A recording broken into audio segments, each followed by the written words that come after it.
പ്രിയപ്പെട്ട അധ്യക്ഷ സുഹൃത്ത് CBS മണി, സ്വാഗതം പറഞ്ഞ ഡോക്ടർ ഷഫാത്ത്, മിസ്റ്റർ രാജു വാടാനപ്പള്ളി, ഇവിടെ പങ്കെടുക്കുന്ന യുക്തിവാദി പ്രവർത്തകരെ, സുഹൃത്തുക്കളെ, ഈ സമ്മേളനത്തിൻ്റെ ആരംഭ ഭാഗമായി ശാസ്ത്രം, മതം, സ്വതന്ത്ര ചിന്ത എന്നൊരു വിഷയത്തെ അവലംബിച്ച് സംസാരിക്കാനാണ് ഞാൻ ഉദ്ദേശിക്കുന്നത്. ഈ വിഷയം കുറച്ച് പഴക്കമുള്ള വിഷയം തന്നെയാണ്. ശാസ്ത്രചരിത്രം മുതൽക്ക് മതവുമായി മിക്കവാറും ഏറ്റുമുട്ടിക്കൊണ്ടാണ് ശാസ്ത്രം വളർന്നു വന്നിട്ടുള്ളത്. കാരണം ശാസ്ത്രം ബോധപൂർവമായ ഒരു മതവിരുദ്ധ പ്രതിഭാസമല്ല. നേരെ മറിച്ച് അതിൻ്റെ എല്ലാ കർമ്മങ്ങളും അറിഞ്ഞോ അറിയാതെയോ മതവിരുദ്ധമായി പോകുന്നു. യാന്ത്രികമായ ഒരനുഭവമാണത് എന്ന് തോന്നാം. കാരണം മതപരമായ വിശ്വാസ പ്രമാണങ്ങൾക്ക് ശാസ്ത്രീയമായ അടിത്തറയുണ്ടായിരുന്നില്ല. ശാസ്ത്രീയമായ കാഴ്ചപ്പാട് തന്നെ മതവിരുദ്ധ സമീപനമുള്ളതാണ്. ആ വിഷയം കൈകാര്യം ചെയ്യുന്നതിന് മുമ്പ് ശാസ്ത്രം, മതം, പിന്നെ സ്വതന്ത്ര ചിന്ത, അതിലാദ്യം ശാസ്ത്രത്തിലേക്ക് കടക്കുകയാണ്. മതം പറഞ്ഞിട്ട് മതം പഴക്കമുള്ളത് കൊണ്ട് മതമാണ് ആദ്യം പറയേണ്ടത്. കാരണം മതം പറഞ്ഞു തുടങ്ങിയാൽ പ്രധാന ഭാഗം വിഷയം വിലയിരുത്തേണ്ട കാഴ്ചപ്പാട് ആദ്യം ഉരുത്തിരിഞ്ഞ് കിട്ടില്ല. അതുകൊണ്ട് ഞാൻ ആദ്യം ശാസ്ത്രത്തിൽ നിന്ന് തന്നെ ആരംഭിക്കുന്നത്. ശാസ്ത്രവും മതവും തമ്മിലുള്ള വൈരുദ്ധ്യങ്ങൾ ആദ്യം നമുക്ക് അവലോകനം ചെയ്യാം. ആ വൈരുദ്ധ്യങ്ങളിൽ ഒന്നാമത്തത് വിഷയം പഠിക്കാനുള്ള മാർഗമാണ്. ശാസ്ത്രം ഒരു പ്രതിഭാസത്തെ പഠിക്കുന്നത്, വിലയിരുത്തുന്നത്, മനസ്സിലാക്കുന്നത് ശാസ്ത്രീയ സമീപനം അല്ലെങ്കിൽ ഒബ്ജക്റ്റീവ് മെത്തഡ് എന്ന് പറയുന്ന ഒരു മെത്തഡോളജി ഉപയോഗിച്ചിട്ടാണ്. ഈ ഒബ്ജക്റ്റീവ് മെത്തഡ് എന്ന് പറയുന്നത് ഈ ശാസ്ത്രം ആരംഭിച്ച കാലം മുതൽ ഒരു 500 കൊല്ലത്തിൻ്റെ പഴക്കമുള്ള ശാസ്ത്രത്തെയാണ് ഞാൻ ഇപ്പോൾ ഇവിടെ പരാമർശിക്കുന്ന ശാസ്ത്രം എന്ന പദം കൊണ്ട് ഉദ്ദേശിക്കുന്നത്. ശാസ്ത്രത്തിന് ഒരു പക്ഷേ ആ പദത്തിൻ്റെ പ്രയോഗത്തിന് 3000-5000 കൊല്ലത്തിൻ്റെ പഴക്കമുണ്ട്. ശാസിക്കപ്പെട്ടതൊക്കെ ശാസ്ത്രമാണെന്ന് പറഞ്ഞ അശാസ്ത്രീയമായ ഒരു നിർവചനത്തിൻ്റെ പരിധിയിലാണ് ആ പദം പഴയ കാലത്ത് ഉപയോഗിച്ച് വരുന്നതും ഇന്നും ആത്മീയവാദികൾ ഉപയോഗിച്ചു കൊണ്ടിരിക്കുന്നതും. ഇവിടെ ആധുനിക ശാസ്ത്രം ആ പദം ഉപയോഗിക്കുമ്പോൾ അതിന് കണിശമായ ഒരു നിർവചിത ഭാഷയുണ്ട്, നിർവചിതമായ ഒരർത്ഥമുണ്ട്. ആ നിർവചിതമായ അർത്ഥമാണ് വസ്തുനിഷ്ഠ രീതി അഥവാ ഒബ്ജക്റ്റീവ് മെത്തഡാണ് ശാസ്ത്രം അതിൻ്റെ അടിസ്ഥാന കാഴ്ചപ്പാട് ഉരുത്തിരിച്ചെടുക്കുന്നതിന് വേണ്ടി സ്വീകരിക്കുന്നത് എന്നതാണ്. നേരെ മറിച്ച് ഈ വസ്തുനിഷ്ഠ രീതി ശാസ്ത്രം സ്വീകരിക്കുമ്പോൾ പഴയകാലം മുതൽക്ക് മതങ്ങൾ സ്വീകരിച്ചു വന്ന രീതി എന്താണ്? അതിനെ മനോനിഷ്ഠ രീതി എന്നാണ് പറയുക. ഞാൻ ഈ പനി പിടിച്ച് ജലദോഷം ബാധിച്ചിട്ട് നല്ലോണം മാറാതെയാണ് വന്നത്. അതിൻ്റേതായ ഒരു ശല്യം സംഭാഷണത്തിലിടയ്ക്ക് എൻ്റെ കൺട്രോളിന് വിധേയമാകാതെ ചുമ വരുന്നുണ്ട്, ക്ഷമിക്കരുതെന്ന് പറയാണ്. എന്നാൽ എന്തിനാണ് ഇങ്ങനെ അസുഖമാകുമ്പോൾ ഇങ്ങനെ പനി വന്നതെന്ന് ചോദിച്ചാൽ അത് ഈ വിഷയത്തോടും ഈ ആളുകളോടൊക്കെയുള്ള അടുപ്പം കൊണ്ട് അങ്ങനെ ചെയ്യാതിരിക്കാൻ കഴിയുന്നില്ല. വെറുതെ ഇരുന്ന് ഇങ്ങനെ ഉത്തരവാദിത്വം നിർവഹിക്കാതിരിക്കാൻ കഴിയാത്ത ഒരു വിഷമമുള്ളത് കൊണ്ട് വന്നതാണ്. അപ്പം വസ്തുനിഷ്ഠ രീതി ശാസ്ത്രത്തിൻ്റെതാണെങ്കിൽ മതത്തിൻ്റെ രീതി മനോനിഷ്ഠ രീതിയാണ്. വസ്തുതകളാണ് ശാസ്ത്രത്തിൻ്റെ പഠന വിഷയമെങ്കിൽ മാനസികമായ പ്രതിഭാസങ്ങളാണ് മതത്തിൻ്റെ വിലയിരുത്തലിന് പ്രധാനമായി കടന്നു വരുന്നത്. അപ്പം മാനസികമായ പ്രതിഭാസങ്ങളെ അവലംബമാക്കി മനോനിഷ്ഠ പ്രശ്നങ്ങളെ പഠിക്കുന്ന ഒരു പഠന രീതിയാണ് മതം പഴയകാലം മുതൽക്കേ സ്വീകരിച്ചു വന്നിട്ടുള്ളത്. ഇന്നും ആ അപ്രോച്ചിൽ ഒരു മാറ്റവും വന്നിട്ടില്ല. മാറ്റാനൊട്ട് മതത്തിന് കഴിയുകയുമില്ല. അത് മതത്തിൻ്റെ മതപരമായ നിബന്ധനകളുടെ ഒരു ഭാഗമാണ്. നേരെ മറിച്ച് ശാസ്ത്രത്തിൻ്റെ രീതി ഈ വസ്തുനിഷ്ഠമാണെന്ന് മാത്രമല്ല, ആ ഇന്നത്തെ വസ്തുനിഷ്ഠ രീതിയിൽ ഇന്ന മാറ്റം വേണമെന്ന് ഒരു പുതിയ ശാസ്ത്രജ്ഞൻ പറഞ്ഞാൽ അതിൽ ഉടനെ ആ മാറ്റത്തെക്കുറിച്ച് വിലയിരുത്താനും അത് സ്വീകരിക്കാനും പറ്റുകയില്ലെങ്കിൽ തള്ളിക്കളയാനും സ്വതന്ത്രമായ ഒരു ചിന്താരീതി ശാസ്ത്രത്തിനുണ്ട്. വസ്തുനിഷ്ഠ രീതി അല്ലെങ്കിൽ ശാസ്ത്രീയ രീതി എന്ന് പറയുന്നത് തന്നെ സ്വതന്ത്രമായ ചിന്താരീതിയാണ്. അപ്പോൾ സ്വതന്ത്ര ചിന്ത എന്താണ് എന്ന് എക്സ്പ്ലെയിൻ ചെയ്യാൻ ഏറ്റവും നല്ലത് ശാസ്ത്രീയ രീതി എന്താണെന്ന് പറയലാണ്. അതുകൊണ്ട് അതിൻ്റെ അവസാന ഭാഗത്തുള്ള ഒരു വാക്കുണ്ട്, സ്വതന്ത്ര ചിന്ത എന്താണെന്നൊരാശയം വിവരിക്കേണ്ടതുണ്ട്. അത് ഈ ആദ്യത്തെ 2 ഭാഗം പറയുമ്പോഴേ തന്നെ യാന്ത്രികമായി വിവരിക്കപ്പെടും എന്നാണ് ഞാൻ ഉദ്ദേശിക്കുന്നത്. അപ്പോൾ ശാസ്ത്രത്തിൻ്റെ വസ്തുനിഷ്ഠ രീതി എന്താണ്? സംശയിക്കുക. ആധുനിക ശാസ്ത്രത്തിൻ്റെ രീതിശാസ്ത്രം അവതരിപ്പിക്കുന്നത് ഫ്രാൻസിസ് ബേക്കൺ എന്ന് പറയുന്ന ശാസ്ത്രകാരനാണ്. ഒരു 500 കൊല്ലത്തിൻ്റെ പഴക്കമേ അദ്ദേഹത്തിൻ്റെ ഈ നവീന ചിന്തയ്ക്ക് വന്നിട്ടുള്ളൂ. പക്ഷേ അത് പിന്നീട് പരിഷ്കരിച്ച് ആധുനിക ശാസ്ത്രം അതിൻ്റെ നട്ടെല്ല് മുഴുവൻ നിലനിർത്തിക്കൊണ്ട് തന്നെ അതിനെ വികസിപ്പിച്ച് വന്ന ഒരു സ്ഥിതിവിശേഷത്തിലാണ് ഇന്ന് നിൽക്കുന്നത്. വസ്തുനിഷ്ഠ രീതിയുടെ ഒരു പ്രത്യേകത, അത് ആ ആശയം വസ്തുനിഷ്ഠ രീതിയുടെ നിലപാട് പ്രകാരം കണ്ടെത്തുന്ന ഒരാശയം യഥാർത്ഥത്തിൽ ഈ കണ്ടുപിടിച്ച ആൾക്ക് മാത്രം സ്വീകാര്യമല്ല, നേരെ മറിച്ച് അതെല്ലാവർക്കും സ്വീകാര്യമാകുന്നു. അത് വിശ്വാസിക്കും സ്വീകാര്യമാകുന്നു, അവിശ്വാസിക്കും സ്വീകാര്യമാകുന്നു. ഇത് വസ്തുനിഷ്ഠ രീതിയുടെ അന്വേഷണ ഫലമായിട്ടുള്ള ഒരു പ്രത്യേകതയാണ്. എന്തുകൊണ്ടാണ് അങ്ങനെ ഒരു ഗുണം ആ ശാസ്ത്രീയ ചിന്തയ്ക്ക് ഉണ്ടാവാനുള്ള കാരണം അതിൻ്റെ എന്താ പറയുക, പഠന രീതിയുടെ സമ്പ്രദായം നോക്കിയാൽ നമുക്കത് മനസ്സിലാക്കാൻ സാധിക്കും. ഒന്നാമതായി സംശയിക്കുക. ഏത് ഒരു അറിയാത്തൊരു വിഷയം വന്നു കഴിഞ്ഞാൽ ആ വിഷയത്തിൻ്റെ വിവിധ മുഖങ്ങളെ സംബന്ധിച്ച സംശയങ്ങൾ ഉന്നയിക്കലാണ് ശാസ്ത്രീയ രീതിയുടെ ആദ്യ ഭാഗം. രണ്ടാമത്തത്, ആ സംശയങ്ങൾ സ്വാഭാവികമായും ചോദ്യങ്ങളിലേക്ക് നമ്മെ നയിക്കും. സ്വാഭാവികമായും ചോദ്യങ്ങൾ ഉയർന്നു വരും. ആ ചോദ്യങ്ങൾ വഴിക്ക് സംശയങ്ങളെ അനലൈസ് ചെയ്തിട്ട് ഒരു നിഗമനത്തിലെത്തുവാൻ ഈ ചോദ്യാവലികൾ നമ്മെ പ്രേരിപ്പിക്കുന്നു. അപ്പോൾ ചോദ്യാവലിയിൽ വന്നു കഴിഞ്ഞാൽ നമ്മുടെ സംശയങ്ങൾ കറക്റ്റ് ചെയ്യപ്പെടുകയും അതിൽ സംശയരഹിതമായ ഒരു നിഗമനത്തിലെത്താൻ കഴിയുകയും ചെയ്യും. ഈ താൽക്കാലിക നിഗമനത്തെയാണ് ഹിപ്പോത്തസിസ് രൂപീകരണം എന്ന് പറയുന്നത്. ഇതൊരു താൽക്കാലിക നിഗമനം എന്നുള്ളത് മലയാളത്തിൽ അങ്ങനെയാണെന്ന് പറയാനുള്ളൂ. ഒരു താൽക്കാലിക നിഗമനം, അതായത് സംശയവും ചോദ്യവും കഴിഞ്ഞാൽ നമുക്ക് കിട്ടുന്നത് ഒരു താൽക്കാലിക നിഗമനമാണ്. ഈ താൽക്കാലിക നിഗമനം രൂപപ്പെട്ട് കഴിഞ്ഞാൽ അത് ഫൈനൽ സിദ്ധാന്തമൊന്നുമല്ല.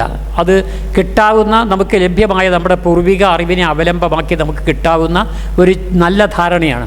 ആ ധാരണ ശരിയോ തെറ്റോ എന്നുള്ള പരിശോധനയാണ് പിന്നെ നാം ചെയ്യേണ്ടത്. അത് അടുത്ത മാർഗം അതാണ്. നിരീക്ഷണ പരീക്ഷണങ്ങളാണ് അടുത്ത മാർഗം.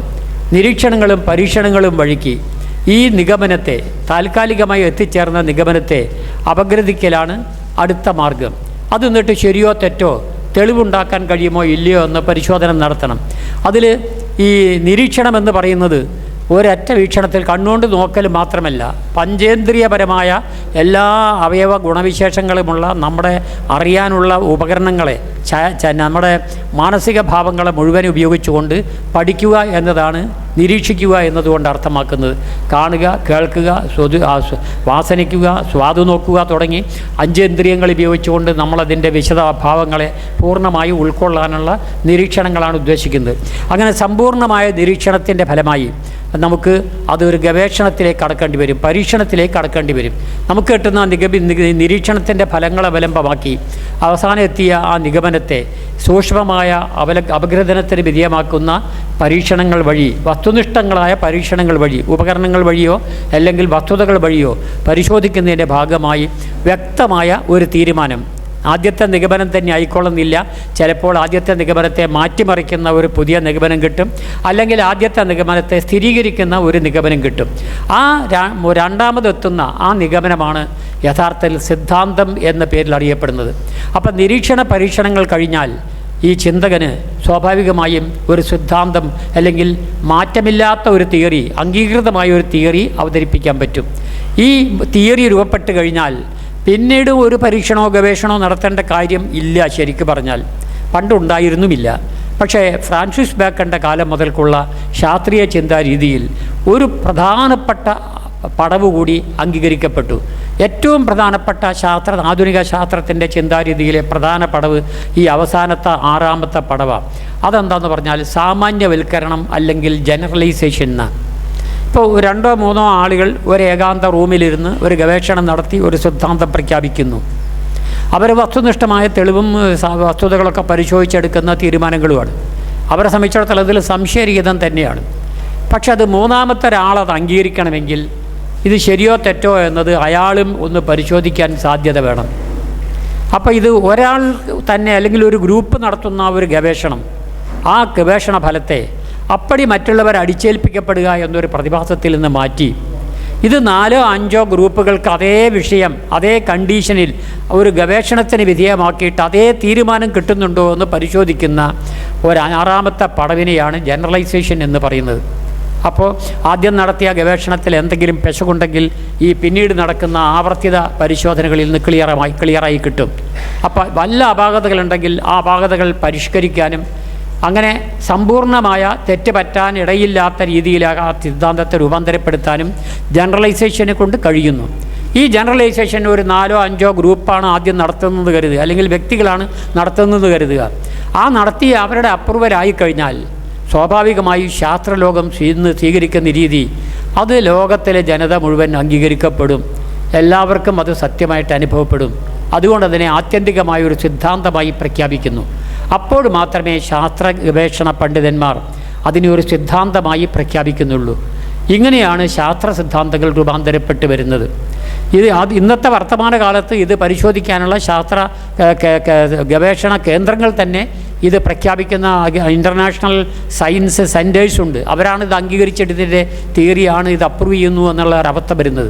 അങ്ങനെ ഏത് ലാബറട്ടറിയിലും എത്ര വലിയ ഗവേഷണം നടത്തിയാലും ആ ഗവേഷണങ്ങളൊക്കെ ഇത്തരം ഒരു സാമാന്യവൽക്കരണത്തിൻ്റെ വിധേയമായി പ്രഖ്യാപിതമായി കഴിഞ്ഞാൽ അതിനെ സിദ്ധാന്തം എന്ന് അടിവരയിട്ട് പറയാം. എല്ലാ ശാസ്ത്രജ്ഞന്മാരുടെയും ഇന്ന് നമ്മൾ അംഗീകരിച്ച് വരുന്ന പല സിദ്ധാന്തങ്ങളും ഇത്തരം ഒരു പടവുകളിലൂടെ കടന്നു വന്നതാണ്. ഇത്തരമൊരു പടവുകളിലൂടെ കടന്നു വന്നാൽ ഈ സിദ്ധാന്തങ്ങൾക്ക് എന്താ ഗുണം? അതിലൊരു പ്രത്യേകത, ആ സിദ്ധാന്തം സാർവത്രിക സ്വഭാവമുള്ളതാണ്. ഇപ്പോൾ നമ്മുടെ കേരളീയനായ ഒരാളുടെ ഗവേഷണമാകട്ടെ, സിദ്ധാന്തമാകട്ടെ, അഖില ലോക എല്ലാ രാജ്യങ്ങളിലെ ആളുകൾക്കും അത് ശരിയായി അനുഭവപ്പെടും. കാരണം ഇവിടെ നടത്തിയ ഗവേഷണം വസ്തുനിഷ്ഠമാണ്. എവിടെയും ആ വസ്തുതകളെ അതേ തത്വത്തിൽ പരിശോധിച്ചാൽ അതേ ഗവേഷണ ഫലമേ കിട്ടുകയുള്ളൂ. അതോടുകൂടി ഒറ്റപ്പെട്ട ഒരു ഗവേഷണത്തിന് അഖില ലോകാടിസ്ഥാനത്തിലുള്ള സാർവദേശീയമായ ബഹുജന അംഗീകാരം അതിന് കിട്ടുന്നു. ശാസ്ത്ര സിദ്ധാന്തം സാർവത്രികമായി അംഗീകരിക്കപ്പെടുന്നു. ശാസ്ത്ര സിദ്ധാന്തമാണോ അംഗീകരിക്കപ്പെടും എന്നതാണ് അതിൻ്റെ പ്രത്യേകത. രണ്ടാമത്തത്, ഈ സിദ്ധാന്തം സാർവത്രികം എല്ലാ പ്രദേശങ്ങളിലെ ആളുകൾക്കും സ്വീകാര്യമാണെന്ന് മാത്രമല്ല എല്ലാ ജനവിഭാഗങ്ങൾക്കും സ്വീകാര്യമാകും. സാർവജനീനമാകുന്നു എന്നാണ് ആ വാക്ക് ഉപയോഗിക്കുക. ഇത് സാർവത്രിക മാത്രമല്ല, സാർവജനീനമാണ്. എല്ലാ ജനങ്ങൾക്കും. കാരണം എല്ലാ രാജ്യങ്ങളിലെ ആളുകളും മനുഷ്യരാണ്. അവരൊക്കെ രീതിശാസ്ത്രം ഒന്ന് തന്നെയാണ്, ചിന്താരീതികളും ഒന്ന് തന്നെയാണ്, ഗവേഷണ ഉപകരണങ്ങളും ഒന്നാണ്, രീതിശാസ്ത്രവും ഒന്നാണ്. അതുകൊണ്ട് ഫലവും ഒന്നായിത്തീരും. അപ്പോൾ സാർവജനീനമായ ഗുണവും ആധുനിക സിദ്ധാന്തത്തിനുണ്ട്. മൂന്നാമത്തത്, അത് സാർവകാലികമാണ്. ഇത് ശാസ്ത്രകാരനോ ഗവേഷകനോ ജീവിക്കുന്ന ആ തലമുറയിലെ ആ കുറച്ച് മാസങ്ങൾക്കോ വർഷങ്ങൾക്കോ ഈ സിദ്ധാന്തം പരിമിതപ്പെടുന്നില്ല. ഇത് കാലദേശാധിവർത്തിയായി എന്നും നിലനിൽക്കാനിടയുള്ള ഒരു സിദ്ധാന്തമാണ് എന്ന് സാമാന്യമായി ഞാൻ പറയുന്നു. ഇതിനൊക്കെ എക്സംഷൻ ഉണ്ട് കേട്ടോ. ഈ പറഞ്ഞ വാചകങ്ങൾക്കൊക്കെ ബ്രാക്കറ്റിൽ ഒരു എക്സംഷൻ പറയണം. കാരണം ഇതിലൊക്കെ മാറ്റം വരാനുള്ള സാധ്യതയുണ്ട്. ശാസ്ത്രത്തിൻ്റെ ഒരു അടിസ്ഥാന പ്രമാണം പ്രപഞ്ചം മാറ്റത്തിന് വിധേയമാണ്. എല്ലാം മാറിക്കൊണ്ടിരിക്കുന്നു, മാറാത്തത് മാറും, എല്ലാം മാറണം അല്ലെങ്കിൽ മാറുന്നു എന്ന നിയമം മാത്രമാണെന്ന ഒരു എന്താ പറയുക, ഭേദഗതി വരുത്താൻ പറ്റാത്ത ഒരു നിയമം നമ്മുടെ മുന്നിലുണ്ട്. അതുകൊണ്ട് ശാസ്ത്രം ഇത്തരം സാർവജനീനമാണ്, സാർവകാലികമാണ് എന്നൊക്കെ പറഞ്ഞു വെച്ചാൽ അതിൽ പിന്നെ ഒരു തെറ്റ് പറ്റില്ല എന്ന് ധരിക്കരുത്. അതിൽ എന്തെങ്കിലും ഈ പറഞ്ഞ ഗവേഷണം നടത്തുന്ന മെത്തഡോളജിയിൽ എന്തെങ്കിലും മാറ്റം വന്നാൽ, അതിൻ്റെ വിലയിരുത്തുന്ന രീതിയിൽ എന്തെങ്കിലും മാറ്റം വന്നാൽ, നമ്മുടെ അറിവിൻ്റെ പ്രതലങ്ങളിൽ മാറ്റം വന്നാൽ ഇതേ ഗവേഷണത്തിന് ചിലപ്പോൾ പരിഷ്കാരം വരേണ്ടി വരും. ആ പരിഷ്കാരത്തെ സ്വീകരിക്കുവാൻ ശാസ്ത്രം സന്നദ്ധമാണ്. അതുകൊണ്ടാണ് ശാസ്ത്രത്തിൽ ആത്യന്തികമായ അങ്ങനെയുള്ള 3 ഗുണങ്ങളുണ്ടെങ്കിലും ഈ സിദ്ധാന്തം ആത്യന്തികമാണെന്ന് ശാസ്ത്രം അവകാശപ്പെടില്ല. അത് മാറ്റത്തിന് വിധേയമാണ്. ആ മാറ്റം നിർദ്ദേശിക്കാൻ ആർക്കും അവകാശമുണ്ട്. ഭേദം ചോദ്യം ചോദിക്കുന്ന ആളുകളെ ആദരിക്കുന്ന ഒരു സംസ്കാരമാണ് ശാസ്ത്രത്തിൻ്റെത്. ചോദ്യം ചെയ്യുന്ന ആളുകളുടെ തലവെട്ടുന്ന സംസ്കാരമാണ് മതത്തിനുള്ളതെന്ന് നമുക്ക് സമാന്തരമായി ചിന്തിക്കാം. അതതിൻ്റെ ഒരു പാരമ്പര്യമാണ്. കാരണം ചോദ്യം ചോദിച്ചാൽ ഉത്തരം പറയാൻ വിഷമമാണ്. അതിനാൽ ഉത്തരം പറയാതെ കഴിച്ചിലാകുന്ന ആ പരാജയം പ്രകടമാകുന്ന ഒരവസ്ഥയിൽ നിന്ന് രക്ഷപ്പെടുന്നതിന് വേണ്ടി ആയുധം കൊണ്ട് ആശയത്തെ വെട്ടിനുറുക്കിയ പാരമ്പര്യം മതത്തിന് ചരിത്രാതീത കാലം മുതൽക്കേ ഉണ്ട്. മതം വന്ന കാലം മുതൽക്കേ ഉണ്ട്. അപ്പോൾ അതുകൊണ്ട് സിദ്ധാന്തം, ശാസ്ത്ര സിദ്ധാന്തം ആത്യന്തികമല്ല, അത് ഭേദഗതികൾക്ക് വിധേയമാണ്. തെറ്റെന്ന് തെളിയിക്കാനുള്ള ക്ഷമത ശാസ്ത്രത്തിൻ്റെ എല്ലാ സിദ്ധാന്തങ്ങൾക്കുണ്ട്. എന്ന് പറഞ്ഞാൽ ആ ശാസ്ത്ര സിദ്ധാന്തങ്ങൾക്ക് നിങ്ങൾക്ക് ചോദ്യം ചെയ്യാം, തെറ്റാണെന്ന് തെളിയിക്കാൻ വീണ്ടും പരീക്ഷണങ്ങൾ നിർദ്ദേശിക്കാം. ആ തെളിവുകൾ ശരിയാണെങ്കിൽ ശാസ്ത്രലോകം ഇത് അംഗീകരിച്ചവർ തന്നെ അത് തള്ളി പറഞ്ഞ് അതിനെ അംഗീകരിക്കും. ഇങ്ങനെ ഒരു സ്വതന്ത്ര ചിന്തയുടെ ഭാഗമാകുന്ന ശാസ്ത്ര സിദ്ധാന്തത്തിന് ഏത് ചോദ്യാവലിക്കും ഉത്തരം പറയാനും അതനുസരിച്ച് സ്വയം പരിഷ്കാരങ്ങളെ സ്വീകരിക്കാനും അതനുസരിച്ച് പുതിയ നിഗമനങ്ങളെ ഉയർത്തിപ്പിടിക്കാനും ഒരു വിഷമവുമില്ല. ഇതിൽ മാനസികമായ പ്രിജുഡീസ് എന്ന് പറയുന്ന ഒരു പ്രതിഭാസമുണ്ട്. മുൻവിധികൾ എന്ന് പറയുന്ന യാതൊരു പ്രതിഭാസങ്ങളും ശാസ്ത്രചിന്തയുടെ മണ്ഡലത്തിൽ കടത്താൻ സമ്മതിക്കില്ല. അത് ശാസ്ത്രത്തിൻ്റെ ഒരു വിശിഷ്ടമായ ഗുണമാണ്. മറ്റൊന്ന്, ഈ ശാസ്ത്ര സിദ്ധാന്തത്തെ ആവർത്തനക്ഷമമാണ്. നിങ്ങൾക്ക് അതേ പരീക്ഷണം വീണ്ടും വീണ്ടും ആവർത്തിക്കാം, എത്ര തവണയും ആവർത്തിക്കാം. ഒരിക്കലും അംഗീകരിച്ചതുകൊണ്ട് പിന്നെ തൊടാൻ പറ്റില്ല എന്ന് പറയാൻ പറ്റില്ല. ആവർത്തനക്ഷമത ശാസ്ത്രത്തിൻ്റെ ആത്യന്തികമായ വേറൊരു ഗുണമാണ്. ഇത്തരം ഒരു മഹാ അത്ഭുതകരമായ ഒരു കാഴ്ചപ്പാട് സിദ്ധാന്ത രൂപീകരണത്തിൽ ശാസ്ത്രം സ്വീകരിക്കുന്നതുകൊണ്ട് ശാസ്ത്രത്തിൻ്റെ ഒരു പ്രത്യേകത, അതിലെ തെളിയിക്കപ്പെട്ട അംഗീകരിക്കപ്പെട്ട സിദ്ധാന്തങ്ങൾക്ക് എന്താ പറയുക, സാമൂഹ്യമായ അംഗീകാരം വളരെ എളുപ്പം സ്വീകാര്യമാണ്. വളരെ വലിയ ജനകീയമായ അംഗീകാരം ഇതിന് കിട്ടുന്നു. പക്ഷേ ഇത് സാർവത്രികമായ എല്ലാവരും തള്ളൂല എങ്കിൽ പോലും എല്ലാവരും സ്വീകരിക്കാറുണ്ടോ എന്ന് ചോദിച്ചാൽ സ്വീകരിക്കാറില്ല. കാരണം അതിന് ഗവേഷണ ബുദ്ധി പലർക്കുമില്ല, സ്വതന്ത്ര ചിന്താഗതി പലർക്കുമില്ല. മതപരമായ പക്ഷപാത ചിന്താഗതി ഉള്ളവർക്ക് ശാസ്ത്ര സിദ്ധാന്തം വരുമ്പോൾ തന്നെ അതിനോട് വിദ്വേഷമാണ്. അങ്ങനെ നശിപ്പിക്കപ്പെടേണ്ട ഒരു പ്രതിഭാസമാണെന്ന് വിലയിരുത്തപ്പെടുമ്പോൾ അതിൻ്റെ ഗുണപരമായ അംശങ്ങളെ വിലയിരുത്തി ഒരു നിഷ്പക്ഷമായ തീരുമാനമെടുക്കാനുള്ള സ്വതന്ത്ര ചിന്ത മതവിഭാഗത്തിനുണ്ടാകുന്നില്ല. അവിടെയാണ് വളരെ പ്രധാനമായ കാര്യം സ്വതന്ത്ര ചിന്തയുടെ പ്രത്യേകത. സ്വതന്ത്ര ചിന്ത പക്ഷപാതപരമാകാൻ പാടില്ല. ഞാൻ എൻ്റെ അടുത്ത് ഇന്നലെ പറഞ്ഞ നിലപാട് അല്ലെങ്കിൽ ഇന്ന് പറയുന്ന നിലപാട് അത് തന്നെ നാളെ ഞാൻ പറയും, വേറെ ആരെന്ത് പറഞ്ഞാലും തർക്കടില്ല എന്ന് പറയുന്ന ഒരു മുൻവിധിയും പിടിവാശിയും ഉണ്ടല്ലോ, അത് ശാസ്ത്രചിന്തയ്ക്കോ സ്വതന്ത്ര ചിന്തയ്ക്കോ ചേർന്നതല്ല. ശാസ്ത്രചിന്തയ്ക്ക് ചേർന്നതല്ല, അതുകൊണ്ട് സ്വതന്ത്ര ചിന്തയ്ക്കും അത് ചേർന്നതല്ല.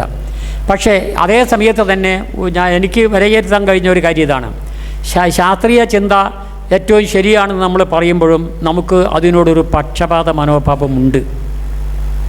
അത് ഗുണകരമാണോ? പക്ഷപാതം എന്തായാലും മോശമാണ്. അപ്പോൾ ശാസ്ത്രീയ ചിന്ത സ്വീകരിച്ച ആളുകൾക്ക് ഒരു പക്ഷപാതമുണ്ട്. ഇത് തന്നെയാണ് ശരി, ഇത് തന്നെ നമ്മൾ സ്വീകരിക്കുള്ളൂ. അങ്ങനെ പറയുന്നതിലൊരു മുൻവിധി ഇല്ലേ? ഒരു പക്ഷപാത ചിന്തയില്ലേ? ശരിയാണ്, ഉണ്ട്, കുറഞ്ഞ അളവിലുണ്ട്. പക്ഷേ അതിനെക്കുറിച്ച് എനിക്കൊരു പകരം ചോദ്യം ചോദിക്കാനുള്ളത്, നന്മ നന്മയാണ്, ചീത്തയുമാണ്. ഏത് വിഷയം എടുത്താലും പല സാധനങ്ങളെയും പലതരത്തിൽ നമുക്ക് മനസ്സിലാക്കാം. നന്മ നല്ലതാണെന്നും തിന്മ ചീത്തയാണെന്നും നാം ഒക്കെ അംഗീകരിക്കുന്നു. ഈ അംഗീകാരം നമ്മൾ തൽക്കാലം ആരെങ്കിലും പറഞ്ഞാൽ തള്ളിക്കളിയില്ല, ഞാനടക്കം നിങ്ങളടക്കം. അപ്പം നന്മയോട് നമുക്കൊരു പക്ഷപാതമുണ്ട്, അത് ഗുണപക്ഷപാതമാണ്. ഗുണപക്ഷപാതം നല്ലതാണെന്നാണ് അവിടെ എനിക്ക് അവകാശപ്പെടാറുള്ളത്. പക്ഷപാതം അത്ര നന്നല്ല, പക്ഷേ ഗുണപക്ഷപാതം നല്ലതാണ്. നന്മയോടുള്ള, മേന്മയോടുള്ള, മെച്ചപ്പെട്ടതിനോടുള്ള, ശാസ്ത്രീയ സമീപനത്തോടുള്ള അല്ലെങ്കിൽ ശാസ്ത്രീയമായ നിലപാടുകളുള്ള നമ്മുടെ ചിന്ത സ്വതന്ത്രമാണ്. അതേസമയത്ത് അത് പക്ഷപാതപരമാണ്, അത് ഗുണപക്ഷപാതപരമാണ്.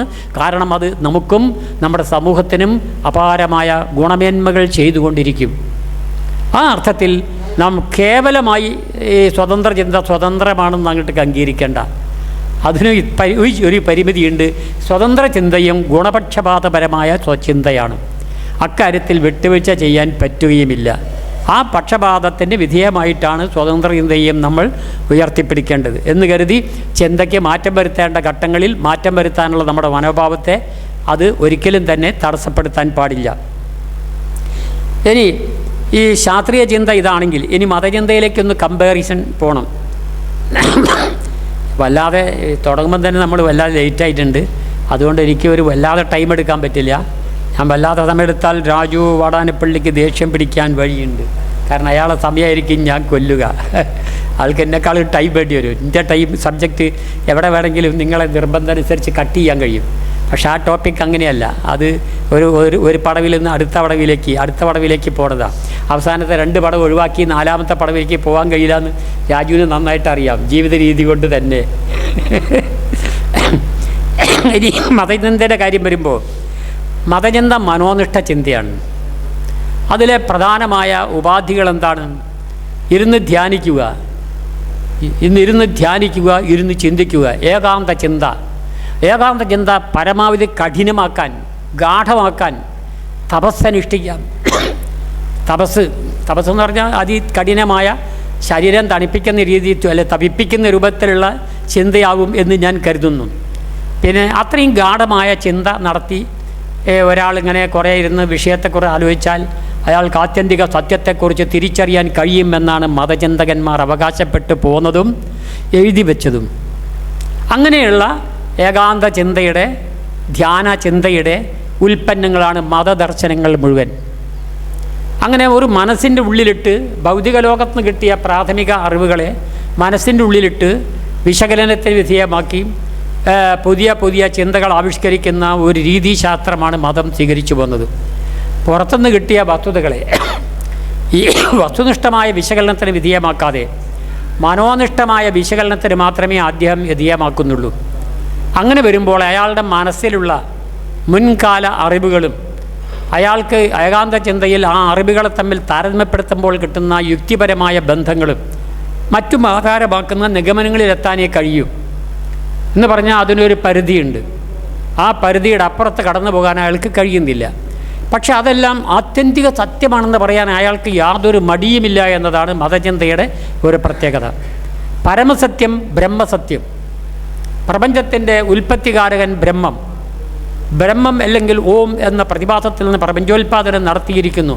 ഇതൊക്കെ ധ്യാനചിന്തയിലൂടെ കണ്ടെത്തി എന്നാണ് അവകാശപ്പെടുന്നത്. എന്നിട്ടത് പരമസത്യമാണ്. ഈ മണ്ഡലത്തിൽ ആയിരക്കണക്കിൽ പണ്ഡിതന്മാരുണ്ട്, ബഹുമാന്യരായ ആദരണീയ ആചാര്യന്മാരുണ്ട്. മതനേതാക്കന്മാരെ ഞാൻ രണ്ട് തരത്തിലാണ് കാണുന്നത്, സനാതനികളെന്നും ആസുര വിഭാഗക്കാരെന്നും. മതവിഭാഗത്തിൽ അങ്ങനെയുണ്ട്. സനാതനികളായ സാമൂഹ്യ ആചാര്യന്മാരുണ്ട്, മതാചാര്യന്മാരുണ്ട്. അതിൽ ഭൂരിപക്ഷം 95% ആസുര ചിന്തകൾ അംഗീകരിക്കുന്നവരാണ്. അതൊരു യാഥാർത്ഥ്യമാണ്. അതുകൊണ്ട് മതത്തെ ഒറ്റയടിക്ക് അങ്ങോട്ട് നമ്മൾ അധിക്ഷേപിക്കേണ്ട കാര്യമില്ല. അതിൽ നല്ല അംശം ഉണ്ട് എന്ന് പറഞ്ഞാൽ നമുക്കൊരു ദോഷം വരാൻ പാടില്ല, മതത്തിനൊരു ഗുണം കിട്ടാൻ പാടില്ല, ഉള്ള ഗുണം തന്നെ അവർക്ക് ഉണ്ടാവുള്ളൂ. അപ്പോൾ ഈ ഒരു ചിന്തയിൽ മതമേഖലയിൽ മഹാപണ്ഡിതന്മാർ ഈ അവതരിപ്പിച്ച ഇത്തരം ആശയങ്ങളെ എല്ലാവരും സനാതനികളും ആസുരവാദികളും ഒരേ മാതിരി സ്വീകരിച്ച് അതിനെ താലോലിച്ചു കൊണ്ടിരിക്കുകയാണ് ചെയ്യുന്നത്. അതുകൊണ്ട് മാനസികമായി കണ്ടെത്തിയിട്ടുള്ള ഇത്തരം നിഗമനങ്ങളെ വസ്തുനിഷ്ഠമായ വിശകലനത്തിന് വിധേയമാക്കുവാൻ അവിടെ സാധ്യതയില്ല. ചോദ്യം അങ്ങനെ വല്ലാതെ ചോദിക്കണ്ട, നിങ്ങൾ ആദ്യം വിശ്വസിക്കൂ, എന്നിട്ട് ചിന്ത തുടങ്ങിയാൽ മതി. ഇതാണ് മതരീതി. നേരെ പക്ഷേ ശാസ്ത്രത്തിൽ അത് പറ്റില്ല. ആദ്യം നിങ്ങൾ ചിന്തിക്കൂ, തെളിവുകൾ തേടൂ, വസ്തുതകൾ ഉറപ്പിക്കൂ, എന്നിട്ട് മതി നിങ്ങൾ തീരുമാനത്തിലെത്താൻ. അപ്പോൾ ശാസ്ത്രീയ ചിന്തയുടെ ഘടകവിരുദ്ധമായ ചിന്താരീതിയാണ് മതചിന്തയ്ക്കുള്ളത്. ആദ്യം ആചാര്യൻ മഹാനാണ്, അയാൾ പണ്ഡിതനാണ്. അതുകൊണ്ട് അയാൾ പറയുന്ന അഭിപ്രായങ്ങളെ ശാസനകളായി സ്വീകരിക്കുക. ശാസനകൾ ശാസിക്കപ്പെട്ടതെന്ന് പറഞ്ഞാൽ ഒരധികാര രൂപം വർത്താനം പറയണതാണ്, ആജ്ഞാപിക്കുന്നതിനെയാണ് ശാസന എന്നതുകൊണ്ട് നാം കരുതുന്നു. ഇത് മനോനിഷ്ഠ ചിന്തയുടെ ഒരു പ്രത്യേകതയാണ്. ആത്യന്തിക സിദ്ധാന്തങ്ങൾ ഈ എന്താണോ അതിനെ അപ്പടി അവർ പറയുന്നു. അവരുടെ ഈ വർത്തമാനം ശാസനകളാണ്. ആ ശാസനകൾ അപ്പടി സ്വീകരിക്കുന്നതാണ് അവരുടെ ശാസ്ത്രം. ശാസിക്കപ്പെട്ടത് ശാസ്ത്രം എന്ന അർത്ഥത്തിൽ മതാചാര്യ പണ്ഡിതന്മാർ പറയുന്ന എല്ലാ തത്വങ്ങളും കണ്ണും പൂട്ടി സ്വീകരിക്കുന്ന ഒരു നിലപാട് മതം എന്നും അടിച്ചേൽപ്പിച്ചു പോകുന്നതാണ്. അതിൻ്റെ ഒരു ദോഷം എന്താണ്? ഈ ഓരോ ആളും പറഞ്ഞ മനോനിഷ്ഠമായ കണ്ടുപിടുത്തങ്ങൾ മറ്റൊരാൾ കണ്ടെത്തുന്ന അതേ മനോനിഷ്ഠ കണ്ടുപിടുത്തങ്ങളുമായി പൊരുത്തപ്പെടുന്നില്ല എന്നതാണ് മതമേഖലയിൽ കാണുന്ന ഗൗരവമേറിയ സിദ്ധാന്തങ്ങളിൽ പോലും നാം കാണുന്ന പ്രത്യേകത. വൈരുദ്ധ്യങ്ങളുടെ സംഘർഷം ഇത്രയധികം പ്രകടമാകുന്ന ഒരു ലോകം വേറെയില്ല, ആശയമണ്ഡലത്തിൽ വേറെയില്ല. ഉദാഹരണത്തിന് മതത്തിൻ്റെ ഏറ്റവും വലിയ കണ്ടുപിടുത്തം ദൈവമാണല്ലോ. ദൈവത്തെക്കുറിച്ച് വിവിധ മതങ്ങൾ തമ്മിൽ ഐക്യമുണ്ടോ? ദൈവത്തെക്കുറിച്ച് ഒരു നിർവചനം പറഞ്ഞാൽ ദൈവം ആരാണ്? അക്കാര്യത്തിൽ പരമാവധി അവർ തമ്മിലുള്ള തർക്കത്തിന് കയ്യും കണക്കില്ല. മതകലാപങ്ങൾക്കും മതവൈരുദ്ധ്യങ്ങൾക്കും മതസംഘർഷങ്ങൾക്കും ഇനി വരാൻ പോകുന്ന സംഘടനകൾക്കും എല്ലാം കാരണം എന്താണ്? മതങ്ങൾ തമ്മിലുള്ള ഈ വൈരുദ്ധ്യങ്ങൾ തമ്മിലുള്ള ഐക്യം ഒരിക്കലും കഴിയാത്തത് കൊണ്ടാണ്. അങ്ങനെ ഐക്യപ്പെടാത്ത വൈരുദ്ധ്യങ്ങൾ, ഓരോ വിഭാഗത്തിൻ്റെയും ദർശനങ്ങൾ മാത്രം സത്യം, അന്യമത ദർശനങ്ങൾ ശുദ്ധ കളവ് എന്ന് പറയാൻ അവർക്ക് യാതൊരു മടിയുമില്ല. ഞങ്ങളിത് സത്യം, നിങ്ങളിതും സത്യമാകാം, പക്ഷെ ഞങ്ങൾക്കിഷ്ടം ഞങ്ങളുടെ സത്യം, നിങ്ങൾക്കിഷ്ടം നിങ്ങളുടെ സത്യം. അതുകൊണ്ട് നമുക്കൊരു കാര്യം ചെയ്യാം, അന്യോന്യം അവനാൻ്റെ സത്യമായിട്ട് ജീവിക്കാം. എന്നെങ്കിലും സമ്മതിക്കാനുള്ള സന്മനസ് കാണിച്ചാൽ സംഘർഷങ്ങൾ ഒഴിവാക്കാൻ കഴിയില്ലേ? അതുപോലും മതത്തിൻ്റെ സാംസ്കാരിക മണ്ഡലത്തിൽ ഉയർന്നു വന്നിട്ടില്ല. പാരമ്പര്യപരമായി ഒരുപാട് കാലം കഴിഞ്ഞിട്ടും അപൂർവം ചില തത്വജ്ഞാനികൾ അത്തരം ആശയങ്ങൾ പറഞ്ഞിട്ടില്ല എന്നല്ല ഞാൻ പറയുന്നത്. വിവേകാനന്ദൻ്റെ മാതിരിയുള്ള ആളുകൾ അത്തരം ആശയങ്ങളോടൊക്കെ പൊരുത്തപ്പെടുന്ന നിലപാടുകൾ എടുത്തു പറഞ്ഞിട്ടുണ്ട്. അതുകൊണ്ടാണ് ഞാൻ പറഞ്ഞത് സനാതനികളായ ആത്മീയ പണ്ഡിതന്മാരുണ്ട്. എത്രത്തോളം അവരുടെ ആശയം സനാതനമാണോ അത്രത്തോളം അവരോട് നമുക്ക് അനുകൂലമായ നിലപാടെടുത്തു പോകാം. അപ്പം മതസിദ്ധാന്തങ്ങൾ പരസ്പര വിരുദ്ധങ്ങളാകുന്നതിന് കാരണം ഞാൻ ദൈവത്തിൻ്റെ ഒരു കാര്യം പറഞ്ഞു, അത് എന്നെ എക്സ്പ്ലെയിൻ ചെയ്തില്ല. നിങ്ങളുമാരുള്ള ഒരു സമൂഹത്തിൻ്റെ മുന്നിൽ ദൈവവൈരുദ്ധ്യങ്ങളെ ഞാനിവിടെ എക്സ്പ്ലെയിൻ ചെയ്യേണ്ട കാര്യമില്ല, സമയം ഇല്ലാത്തതുകൊണ്ട് അത്തരം വിശകലനത്തിലേക്ക് പോകാതിരിക്കുക. മതസിദ്ധാന്തങ്ങൾ മുഴുവൻ വ്യക്തിനിഷ്ഠമാണ്, മനോനിഷ്ഠമാണെന്ന് പറഞ്ഞല്ലോ. മനോനിഷ്ഠം വ്യക്തിനിഷ്ഠമായ ദർശനങ്ങളാണ്. അപ്പോൾ ഒരു മതചിന്തകൻ്റെ അഭിപ്രായവും മറ്റൊരു മതചിന്തകൻ്റെ അഭിപ്രായവും തമ്മിൽ ഒരുപാട് വൈരുദ്ധ്യങ്ങൾ കാണാം. അതിൻ്റെ വിശദാംശങ്ങളിലുള്ള വൈരുദ്ധ്യങ്ങളുണ്ട്, കാതലായ സത്യങ്ങളിലുള്ള വൈരുദ്ധ്യങ്ങളുണ്ട്. ദൈവത്തെക്കുറിച്ച് ഹിന്ദുമത പണ്ഡിതന്മാരുടെ നിലപാട് തന്നെ നിങ്ങൾക്ക് നോക്കിയാൽ കാണാൻ കഴിയും. ഒരാൾ പറയും ദൈവം അദ്വൈതമാണ്, അടുത്ത തലമുറയിലെ ആളുകൾ പറഞ്ഞതല്ല അത് ദ്വൈതമാണ്, അതുമല്ല ത്രിത്വമാണ് സത്യം, മൂന്നാമത് അതുമല്ല ഒരുപാട് ദൈവങ്ങൾ ഉണ്ട് എന്നതാണ് സത്യം, 33 മുക്കോടി ദൈവങ്ങളുണ്ട് എന്നാണ് സത്യം, കല്ലും മുള്ളും പൂച്ചയും നായും ഒക്കെ ദൈവമാണെന്ന് പറയുന്നിടത്തേക്ക് പ്രപഞ്ചം എല്ലാം ദൈവമാണ്, മനുഷ്യൻ തന്നെയാണ് ദൈവമെന്ന് പറയുന്ന ദർശനങ്ങളും അതേ മണ്ഡലത്തിൽ തന്നെയാണ് കടന്നു വന്നിട്ടുള്ളത്. അപ്പം ഇത്തരം വൈരുദ്ധ്യങ്ങൾക്ക് കാരണം മനോനിഷ്ഠ ചിന്തയുടെ ചിന്താരീതിയുടെ അശാസ്ത്രീയതയാണ്. അതുകൊണ്ടാണ് മനോനിഷ്ഠ ചിന്താരീതി ശാസ്ത്രീയ ചിന്തയുടെ ഘടകവിരുദ്ധമായ ഒരു പ്രതിഭാസമാണെന്ന് നാം തിരിച്ചറിയുന്നത്. മറ്റൊരു കാര്യം, മതചിന്തകൾ മുഴുവൻ അവരവകാശപ്പെടുന്നത് അതെല്ലാം ശാശ്വത സത്യങ്ങളാണെന്നാണ്. ശാശ്വത സത്യങ്ങളാകയാൽ കാലാകാലം നിലനിൽക്കും, ആരും മാറ്റാൻ പാടില്ല. ഈ കാരണം മാറ്റം അവരംഗീകരിക്കുന്നില്ല. പ്രകൃതി അനുക്ഷണ വികസ്വരമാണെന്ന തത്വം അവർ അംഗീകരിക്കാൻ തയ്യാറല്ല. എല്ലാം മാറ്റത്തിന് വിധേയമാണെന്ന തത്വത്തെ അവർ അംഗീകരിക്കാൻ തയ്യാറല്ല. അതിൻ്റെ അനന്തരഫലമായിട്ട് ഈ എല്ലാ മതചിന്തകളൊക്കെ കാലാകാലമുള്ളതാണ്. ഉദാഹരണത്തിന് ഖുർആൻ, ബൈബിൾ, വേദം, ഗീത തുടങ്ങിയ സാധനങ്ങളൊക്കെ അതിലുള്ള ദർശനങ്ങളൊക്കെ മാറ്റാൻ പറ്റില്ല. അത് ഏത് ആചാര്യൻ ഏത് കാലത്ത് പറഞ്ഞുവോ അതൊക്കെ എല്ലാ കാലത്തേക്കും വേണ്ടി പറഞ്ഞതാണെന്ന് പറയാൻ അവർക്ക് യാതൊരു മടിയുമില്ല. ഇപ്പോൾ ഈ ജാതി സമ്പ്രദായം, ചാതുർവർണ്ണ സമ്പ്രദായം ഒരുപക്ഷെ ആ നാടുവാഴിത്ത സമൂഹത്തിൽ അതൊരു പക്ഷേ പ്രസക്തമായ ഒരു സാംസ്കാരിക രീതി ആയേക്കാം. കാലം മാറി, ജീവിത രീതി മാറി, ആധുനിക സോഷ്യലിസത്തിൻ്റെ കാലഘട്ടമായി. ഇന്നും ചാതുർവർണ്ണം നടപ്പാക്കണം, അതാണ് സത്യമെന്ന് വിളിച്ചു പറയാൻ ഇന്ത്യയിലടക്കം ഈ പറഞ്ഞ മതചിന്തകന്മാരുണ്ടല്ലോ. ചാതുർവർണ്ണം നിലനിൽക്കണമെന്ന് വാദിക്കുന്ന, അതിനുവേണ്ടി അഭിപ്രായം വാശി പിടിക്കുന്ന ആളുകൾ ഇന്നും ഇന്ത്യയിലുണ്ട്. മതസിദ്ധാന്തങ്ങളൊന്നും തന്നെ ആവർത്തനപരമല്ല. അത് അതേ രീതിയിൽ വേറൊരാൾ അതേ കാര്യങ്ങൾ തന്നെ പറഞ്ഞാൽ അവർ സ്വീകരിക്കാൻ ആവർത്തന വിരുദ്ധമാണ്. ഒരു ദർശനത്തെ വേറൊരു രൂപത്തിലേക്ക് പരിഷ്കരിക്കാനോ അതിനെ ചോദ്യം ചെയ്യാനുള്ള സാമൂഹ്യ ചിന്തയെ മതം അംഗീകരിക്കുന്നില്ല. കാരണം ഏത് പുനഃപരിശോധനയും ആപത്താണെന്ന് അവർക്ക് തിരിച്ചറിയാം. അപ്പോഴേക്കും ഒരു പുതിയ ചിന്ത രൂപാന്തരപ്പെടലായിരിക്കും ഫലം. ആത്യന്തിക സിദ്ധാന്തം മാത്രമാണ് മതത്തിലുള്ളത്. ശാസ്ത്ര സിദ്ധാന്തത്തിൻ്റെ ഏത് സിദ്ധാന്തവും ആത്യന്തികമല്ല. മതത്തിലെ എല്ലാ സിദ്ധാന്തങ്ങളും ആത്യന്തികമാണ്. ഈ സമീപനവും മതപരമായ സിദ്ധാന്ത രൂപീകരണവും ഇത്തരം നിലപാടുകൾ ഉയർത്തിപ്പിടിക്കുന്നത് കൊണ്ട് ആഭ്യന്തരവും ബാഹ്യവുമായ വൈരുദ്ധ്യങ്ങൾ കൊണ്ട് അവ സങ്കീർണങ്ങളാണ്. അതേസമയം തന്നെ മതങ്ങൾ തമ്മിലുള്ള ആഭ്യന്തര കലാപങ്ങൾക്കും ബാഹ്യ വൈരുദ്ധ്യങ്ങൾക്കും സമരങ്ങൾക്കുമെല്ലാം കാരണവും ഈ വൈരുദ്ധ്യങ്ങളാണ്. അതുകൊണ്ട് മതത്തിൻ്റെ സമീപനം, മതത്തെ ശാസ്ത്രീയ ചിന്തയ്ക്ക് വിധേയമാക്കി മതദർശനങ്ങളെ മാനവികവൽക്കരിക്കാനുള്ള ഒരു ഗവേഷണം സനാതനികളായ ചിന്തകന്മാരുടെ ഭാഗത്തു നിന്ന് വരേണ്ടതാണ്. മതചിന്തയെ ഒരു സനാതനപരമായ പരിശോധനയ്ക്ക് വിധേയമാക്കി ശാസ്ത്രീയമായ പരിശോധനയിലൂടെ മതത്തിലെ അപാകതകൾ മാറ്റി മാനവികവൽക്കരിക്കുക, മതത്തെ മാനവികവൽക്കരിക്കുക, അതേസമയത്ത് തന്നെ ശാസ്ത്രീയവൽക്കരിക്കുക, യുക്തിവൽക്കരണത്തിന് വിധേയമാക്കുക. ഇങ്ങനെ ചെയ്താൽ മതത്തിന് നിൽക്കക്കള്ളി ഉണ്ടാകും എന്നാണ് ഞാൻ കരുതുന്നത്. അല്ല, അതിനൊന്നും ആധുനിക പാരമ്പര്യ മതത്തിൻ്റെ ആളുകൾ ഇന്നത്തെ കാലത്തും സന്നദ്ധമല്ലെങ്കിൽ മതം അതിൻ്റെ മരണശയ്യയിലാണ് ഇപ്പോൾ കിടന്നുകൊണ്ടിരിക്കുന്നത് എന്നാണ് എനിക്ക് വിലയിരുത്താൻ കഴിഞ്ഞിട്ടുള്ളത്. ആധുനിക മതം, ഇന്നത്തെ മതങ്ങളുടെ പരിണാമത്തിൻ്റെ മരണശയ്യയിലേക്കുള്ള ഒരു ഘട്ടത്തിലേക്കാണ് കടന്നുപോയിക്കൊണ്ടിരിക്കുന്നത്. അതിന് കാരണം ശാസ്ത്രം എല്ലാ ഘട്ടങ്ങളിലും മതത്തിന് നേരിട്ടുള്ള ഒരു വിരുദ്ധ സമരമല്ല ശാസ്ത്രം നടത്തുന്നതെങ്കിലും ശാസ്ത്രത്തിൻ്റെ എല്ലാ കാൽപ്പടവുകളും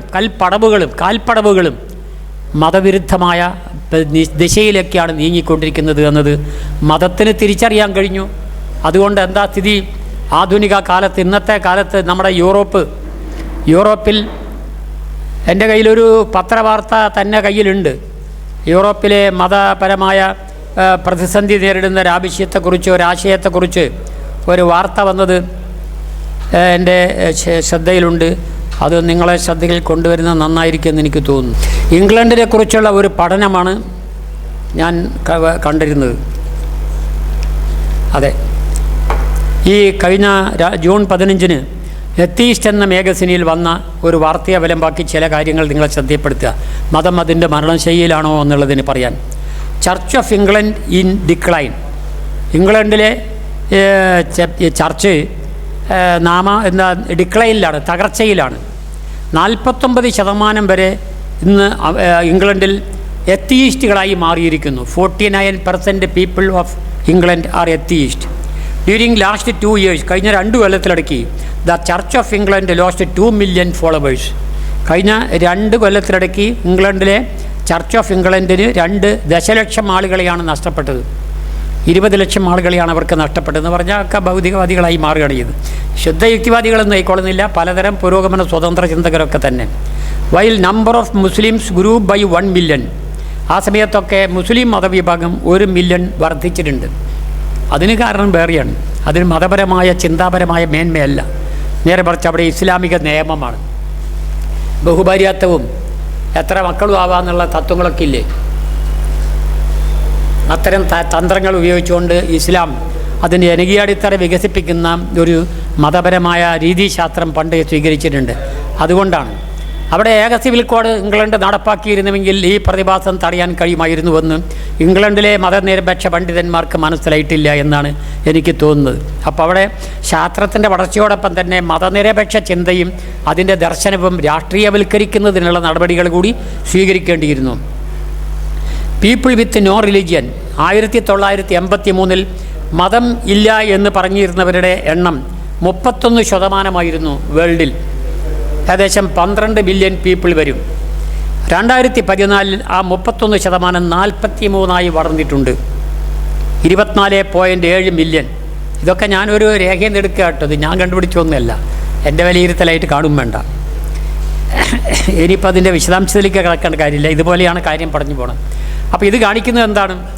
അവിടെ 43% എത്തിയെന്ന് പറഞ്ഞാൽ 50 ആവാൻ എത്ര മതി? ഒരു 7% കൂടിയാൽ 50 ആവും. 2 കൊല്ലം കൊണ്ടൊക്കെ അതാവാൻ സാധ്യതയുണ്ട് ഈ വളർച്ചയുടെ തോത് വെച്ച് നോക്കുമ്പോൾ. അപ്പോൾ നാസ്തികന്മാരുടെ സംഖ്യ 1940 ആകുമ്പോഴേക്കും ലോകത്തിൽ 50% ഒരു വാർത്ത കഴിഞ്ഞ ഒരു 4-5 മാസം മുമ്പ് നമ്മുടെ പത്രങ്ങളിൽ വന്നിരുന്നു. അതൊക്കെ അത്തരം വാർത്തയൊക്കെ നമ്മളെയൊക്കെ ശ്രദ്ധയിൽ പ്രത്യേകം വരും. അതുകൊണ്ട് ഞാനും അത് ഓർക്കുന്നു. അപ്പോൾ ഒരു 40 എന്ന് പറഞ്ഞാൽ ഇന്നിപ്പോൾ 2015, ഒരു 25 കൊല്ലം കൊണ്ട് 50% ലോക ജനത നാസ്തിക ചിന്തയിലേക്ക് എത്തും. അപ്പം അതിൻ്റെ അർത്ഥം എന്താ? അത്രയും ആളുകൾ മതചിന്തയിൽ നിന്ന് മാറി വരുന്നു. ഞാൻ വെറുതെ അല്ല മതം അതിൻ്റെ എന്താ പറയുക പെട്ടിയിലേക്ക് ഇങ്ങനെ കാല് നീട്ടിക്കൊണ്ടിരിക്കുകയാണ് എന്ന് വസ്തുത പറയാൻ കാരണം. ഇതിൽ ശാസ്ത്രം വഹിച്ച പങ്ക് നിസ്സാരമല്ല. മതപരമായ നമ്മൾ യുക്തിവാദികളും മതേതരവാദികളുമൊക്കെ ശാസ്ത്രത്തിനെതിരെ ഒരുപാട് ആയുധങ്ങൾ ഉപയോഗിച്ച്, ആശയപരമായ ആയുധങ്ങൾ ഉപയോഗിച്ച് പടപൊരുതിയിട്ടുണ്ട്. പക്ഷെ നമ്മുടെ പല ആയുധങ്ങളും ശാസ്ത്രം നമുക്ക് നൽകിയിട്ടുള്ള ആയുധങ്ങളാണ്. ശാസ്ത്രീയ ചിന്തകളും ശാസ്ത്രീയ ദർശനങ്ങളുമാണ് മതത്തിൻ്റെ പിന്തിരിപ്പൻ ആശയങ്ങളെ പൊളിക്കുന്നതിന് നമ്മെ സഹായിച്ചിട്ടുള്ളത്. അതുകൊണ്ട് വർത്തമാനകാല സമൂഹത്തിലും മതത്തിൻ്റെ പിന്തിരിപ്പൻ ഗുണങ്ങളിൽ നമുക്ക് സമൂഹത്തെ രക്ഷപ്പെടുത്തണമെങ്കിൽ ശാസ്ത്രീയ ചിന്ത ജനങ്ങളെ ബോധ്യപ്പെടുത്തുകയും അത് നമ്മുടെ സമൂഹത്തിൽ ആ ചിന്താരീതി സ്വീകരിക്കുകയും വേണം. നമ്മുടെ ഭരണഘടനയിലെ 51A എന്ന് പറയുന്ന പൗരൻ്റെ കടമകൾ പറയുന്ന ഒരു ഭാഗമുണ്ട്. അതിൽ H എന്ന് പറയുന്ന നമ്പറിൽ പറയുന്നത് ശാസ്ത്രീയ ചിന്ത പ്രചരിപ്പിക്കേണ്ടതും മാനവികത വളർത്തേണ്ടതും പരിഷ്കരണക്ഷമതയും പുരോഗമന ത്വരയും വികസിപ്പിക്കേണ്ടതും മനുഷ്യൻ്റെ ഇന്ത്യൻ പൗരൻ്റെ കടമയാണ്. കേട്ടാൽ യുക്തിവാദികൾ ആരോ ആണ് ഭരണഘടന എഴുതി വെച്ചതെന്ന് തോന്നും. യുക്തിവാദികളൊന്നുമല്ല, ശുദ്ധ യുക്തിവാദികളൊന്നുമല്ല. എന്നാൽ അതില്ലാത്തവരും ഇല്ല. നെഹ്റുവിൻ്റെ മാതിരിയുള്ള ആളുകൾ ആ ഭരണഘടനാ രൂപീകരണത്തിൽ വലിയ പങ്കുവച്ചിട്ടുണ്ട് എന്നുള്ളത് സത്യം. അത്തരം അദ്ദേഹത്തിൻ്റെ പങ്കിൻ്റെയൊക്കെ ഭാഗമായിരിക്കും ഈ ചിന്ത. എന്തായാലും അത് പൗരൻ്റെ കടമകൾ എന്നൊരു ഭാഗത്ത് എഴുതി വച്ചിരിക്കുന്നു. ഇത് 51A എന്ന് പറയുന്ന ആ ഭാഗം നിങ്ങൾക്ക് കോടതിയിൽ പോയി നടപ്പാക്കണമെന്ന് ആവശ്യപ്പെടാൻ പറ്റില്ല. നിർദ്ദേശക തത്വങ്ങളുടെ വരുതിയിലാണ് ഇതിനെ പെടുത്തിയിട്ടുള്ളത്. ഭരണഘടനയിലെ 36 മുതൽ 51 വരെയുള്ള വകുപ്പുകൾ നിർദ്ദേശക തത്വങ്ങളാണ്. ആ നിർദ്ദേശക തത്വങ്ങളുടെ പരിമിതി 37ാമത്തെ വാക്യത്തിൽ തന്നെ പറയുന്നത് ഇങ്ങനെയാണ്: ഈ ഭാഗത്ത് പറയുന്ന നിർദ്ദേശക തത്വങ്ങൾ എന്ന് പറയുന്ന ഭാഗത്ത് പറയുന്ന ആശയങ്ങൾ ഇന്ത്യൻ പൗരന്മാർക്ക് കോടതികളിൽ പോയി നിയമപരമായി സ്ഥാപിച്ചെടുക്കാൻ കഴിയില്ല. അതിന് നിയമപരമായ അനുവാദമില്ല. പകരം ഇതൊക്കെ നടപ്പാക്കേണ്ടത് ഇന്ത്യൻ പൗരന്മാരുടെയും ഭരണകൂടത്തിൻ്റെയും കടമയാണെന്ന് എഴുതി വച്ചിരിക്കുന്നു. പക്ഷേ അപ്പോൾ നിങ്ങൾക്ക് നിയമപരമായ പ്രാബല്യം കൊണ്ട് ഇത് നടപ്പാക്കാൻ പറ്റില്ല. പക്ഷേ ഇത് പൗരൻ്റെ കടമയാണ്, ഭരണകൂടത്തിൻ്റെ കടമയാണ്. ആ രണ്ട് വാക്കും അതിലുണ്ട്. പക്ഷെ കടമ പാലിക്കാൻ പൗരന്മാർക്ക് പലപ്പോഴും കഴിഞ്ഞില്ല എന്ന് വരും. അവരെ കുറവുകൊണ്ടായിരിക്കും. ഈ മതസമൂഹത്തിൽ പൗരൻ കടമയെക്കുറിച്ച് വല്ലാതെ ബോധവാനാവാൻ ആയിട്ട് കാര്യമില്ല. മതസമൂഹം ഇത് സ്വീകരിക്കാൻ വഴിയില്ല. പക്ഷെ ഭരണകൂടത്തിന് ഇത്തരം മതപരമായ പരിമിതികൾ ബാധകമല്ല. പക്ഷേ ഇന്ത്യൻ ഭരണകൂടം ഈ വകുപ്പ് നടപ്പാക്കാൻ വേണ്ടി ഒരു നിയമനിർമ്മാണം, ഒരു എന്താ പറയുക ചട്ടം നിർമ്മിച്ചിട്ടില്ല. ആക്ട് ഉണ്ടാക്കിയാൽ അതിന് ചട്ടങ്ങൾ ഉണ്ടാക്കണം, റൂൾസ് ഉണ്ടാക്കണം. ഈ ഒരു റൂൾസും ഇത് നടപ്പാക്കാൻ അവരെ കടമയാണല്ലോ. കഴിഞ്ഞ 68 കൊല്ലക്കാലമായി അല്ലെങ്കിൽ 65 കൊല്ലക്കാലമായിട്ട് ഇന്ന് നടപ്പാക്കാൻ ഒരു റൂൾസ് തയ്യാറാക്കുവാൻ കേന്ദ്ര ഭരണാധികാരികൾക്ക് സാധിച്ചിട്ടില്ല. അതുകൊണ്ട് ഈ നിർദ്ദേശം ഇന്നും കടലാസിൽ കിടക്കുകയാണ്. ഇത് മാത്രമല്ല, ഈ പറഞ്ഞ നിർദ്ദേശക തത്വങ്ങളിൽ പറഞ്ഞ എല്ലാ ഭാഗങ്ങളും ബാധകമാണ്. അതിലൊരുപാട് മനുഷ്യോന്മുഖമായ ഒരുപാട് നിർദ്ദേശങ്ങളുടെ ഒരു ഭാഗമാണിത്.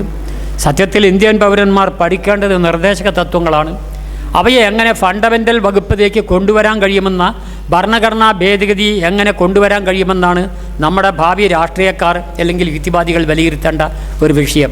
നിർദ്ദേശക തത്വങ്ങളെ ഈ ചത്ത ജന്തുവിനെ പോലെ നമ്മുടെ ഇന്ത്യൻ ഭരണഘടനയിലെ ചില പേജുകളിൽ ഉറങ്ങാൻ സമ്മതിക്കുന്നതിന് പകരം അതിന് ജീവനുള്ള ആശയങ്ങളാക്കി മാറ്റാൻ, അവയെ ഫണ്ടമെൻ്റൽ റൈറ്റിലേക്ക് ഭാഗം 4 നിന്ന് ഭാഗം 3 മാറ്റാനുള്ള ഒരു കോൺസ്റ്റിറ്റ്യൂഷൻ അമെൻഡ്മെൻറ്റ് പാർലമെൻറ്റിൽ വരാതെ ഇന്ത്യയുടെ യഥാർത്ഥ മോചനം പ്രായോഗികമാവാൻ സാധ്യതയില്ല എന്നാണ് ഇന്നത്തെ ഭരണാധികാരികളുടെ പോക്ക് കാണുമ്പോൾ നമുക്ക് പറയാൻ കഴിയുന്നത്.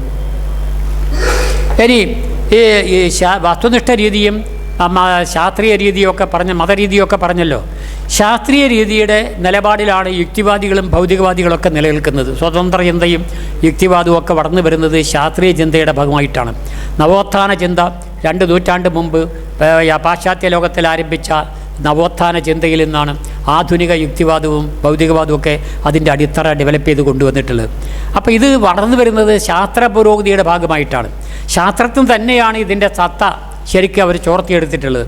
അങ്ങനെയാണെങ്കിൽ അതെന്തിനാണ് ഇങ്ങനെ ഈ ശാസ്ത്രീയ ദർശനങ്ങളെ ഇങ്ങനെ സാമൂഹ്യ ദർശനങ്ങളാക്കി മാറ്റുന്നതിന് വേണ്ടി ഭൗതികവാദികളും പുരോഗമനവാദികളും ഇതേമാതിരി ശാസ്ത്രീയ ചിന്തകരും ശ്രമിച്ചത്? അതിന് അടിസ്ഥാനപരമായ ഒരു കാരണമുണ്ട്. കാരണം എന്താണെന്നറിയോ? നാം ജീവിക്കുന്ന നമ്മുടെ ഭൂമിയിലെ നമ്മുടെ ജീവിതം എങ്ങനെ ഗുണപരമാക്കി മാറ്റി വളർത്താം എന്നത് വളരെ പ്രധാനമായ എല്ലാ തലമുറയിലെയും ചോദ്യങ്ങളിൽ ഒരു പ്രധാനപ്പെട്ട ചോദ്യമാണ്. വർത്തമാനകാല സാമൂഹ്യ അവസ്ഥയെ അതിൻ്റെ പിന്തിരിപ്പൻ ഘടകങ്ങളിൽ നിന്ന് എല്ലാ ജനവിഭാഗങ്ങൾക്കും ഗുണം ചെയ്യുന്ന ഒരു സാമൂഹ്യ വ്യവസ്ഥയിലേക്ക് മാറ്റുക എന്ന ചിന്ത എല്ലാ തലമുറയിലും മനുഷ്യരൊക്കെ സ്വീകരിച്ചതായിരിക്കണം. അത്തരമൊരു സമൂഹം ആയി രൂപാന്തരപ്പെടുത്തണമെങ്കിൽ നിലവിലുള്ള സമൂഹത്തിൽ ചില മാറ്റങ്ങൾ വരുത്തണം. ആ മാറ്റം വരുത്തുന്നതിന് പര്യാപ്തമായ ധാരണകൾ നമുക്ക് ലഭിക്കുന്നത് ശാസ്ത്രീയ ചിന്തയിൽ നിന്നാണ്. അതുകൊണ്ട് സാമൂഹ്യ പുരോഗതി ശാസ്ത്രം അടിസ്ഥാനപരമായി ലക്ഷ്യമിടുന്നു. അപ്പോൾ ശാസ്ത്രീയ ചിന്ത എന്ന് പറയുന്നത് കുറച്ച് ആളുകളുടെ സംതൃപ്തിക്ക് വേണ്ടി കണ്ടെത്തിയിട്ടുള്ള ഒരു ചിന്താരീതി മാത്രമല്ല, നേരെ മറിച്ച് സമൂഹത്തിൻ്റെ ആത്യന്തികമായ പരിഷ്കരണത്തിനും ഭൂമിയിൽ തന്നെ ഒരു സ്വർഗം സൃഷ്ടിക്കാൻ സാധിക്കണമെന്ന അഭിലാഷത്തിനും ഉപയോഗപ്രദമാകുമെന്നോ ശാസ്ത്രീയ ചിന്ത എന്നതാണ് അതിൻ്റെ അടിസ്ഥാന ഗുണം. അപ്പോൾ ശാസ്ത്രീയ ചിന്താപരമായ ഒരു ആശയമണ്ഡലത്തിൽ ഒതുങ്ങി നിൽക്കുന്നൊരു വിഷയമല്ല. പലരെയും ധാരണ യുക്തിചിന്ത ഇങ്ങനെ നിങ്ങൾ 4 പ്രസംഗം നടത്തിയാൽ സമൂഹത്തിൽ എന്ത് മാറ്റമുണ്ടാകുമെന്ന ആളുകൾ പലപ്പോഴും ഭൗതികവാദികളായ ചില ആളുകൾ പോലും ചിലപ്പോൾ ചോദിക്കാറുണ്ട്. ഈ ചിന്ത സത്യത്തിൽ കേവല ചിന്തയല്ല, കേവലമായ ഒരു ദാർശനിക മനോഭാവം മാത്രമല്ല, സാമൂഹ്യ പരിഷ്കരണ ക്ഷമതയുള്ള ഒരു സാമൂഹിക ചിന്തയുടെ ഭാഗമാണ് ശാസ്ത്രീയ ചിന്ത. അതുകൊണ്ട് സ്വതന്ത്ര ചിന്ത കൊണ്ട് സാമൂഹ്യ മാറ്റം കെട്ടിപ്പടുക്കാൻ സാധിക്കും. പലയിടത്തും അതങ്ങനെ കെട്ടിപ്പടുത്ത പാരമ്പര്യം ലോകചരിത്രത്തിൽ നമുക്ക് കാണാൻ സാധിക്കും. അങ്ങനെ തന്നെയാണ് വിപ്ലവകരമായ പരിവർത്തനങ്ങൾ പല സ്ഥലങ്ങളിലും വന്നതും ഇന്നും നടന്നുകൊണ്ടിരിക്കുന്നതും നമുക്ക് അനുഭവമാണ്. ഭൗതിക വിഭവ സൃഷ്ടി ശാസ്ത്രീയ ചിന്തയുടെ ശാസ്ത്രീയ പുരോഗതിയുടെ ഭാഗമായിട്ട് വരും. ആ പുരോഗതിയുടെ ഭാഗമായിട്ടാണല്ലോ സാങ്കേതിക ശാസ്ത്രം വളർന്നു വന്നിട്ടുള്ളത്. ആധുനിക ശാസ്ത്രത്തിൻ്റെ ഒരു പ്രത്യേകത, ദാർശനികമായ പഠനങ്ങളിൽ ആധുനിക ശാസ്ത്രം ഒതുങ്ങി നിന്നില്ല. പ്രായോഗികമായ ജീവിതവുമായി ശാസ്ത്രീയ ചിന്തയെ ശാസ്ത്രജ്ഞന്മാർ തന്നെ വിലയിരുത്താൻ തുടങ്ങി. എന്നിട്ട് ജീവിതം മാറ്റിമറിക്കാനുള്ള ഒരു ആപ്ലിക്കേഷനായിട്ട് അതിൻ്റെ ചിന്തകളെ ഉപയോഗിക്കാൻ തുടങ്ങി.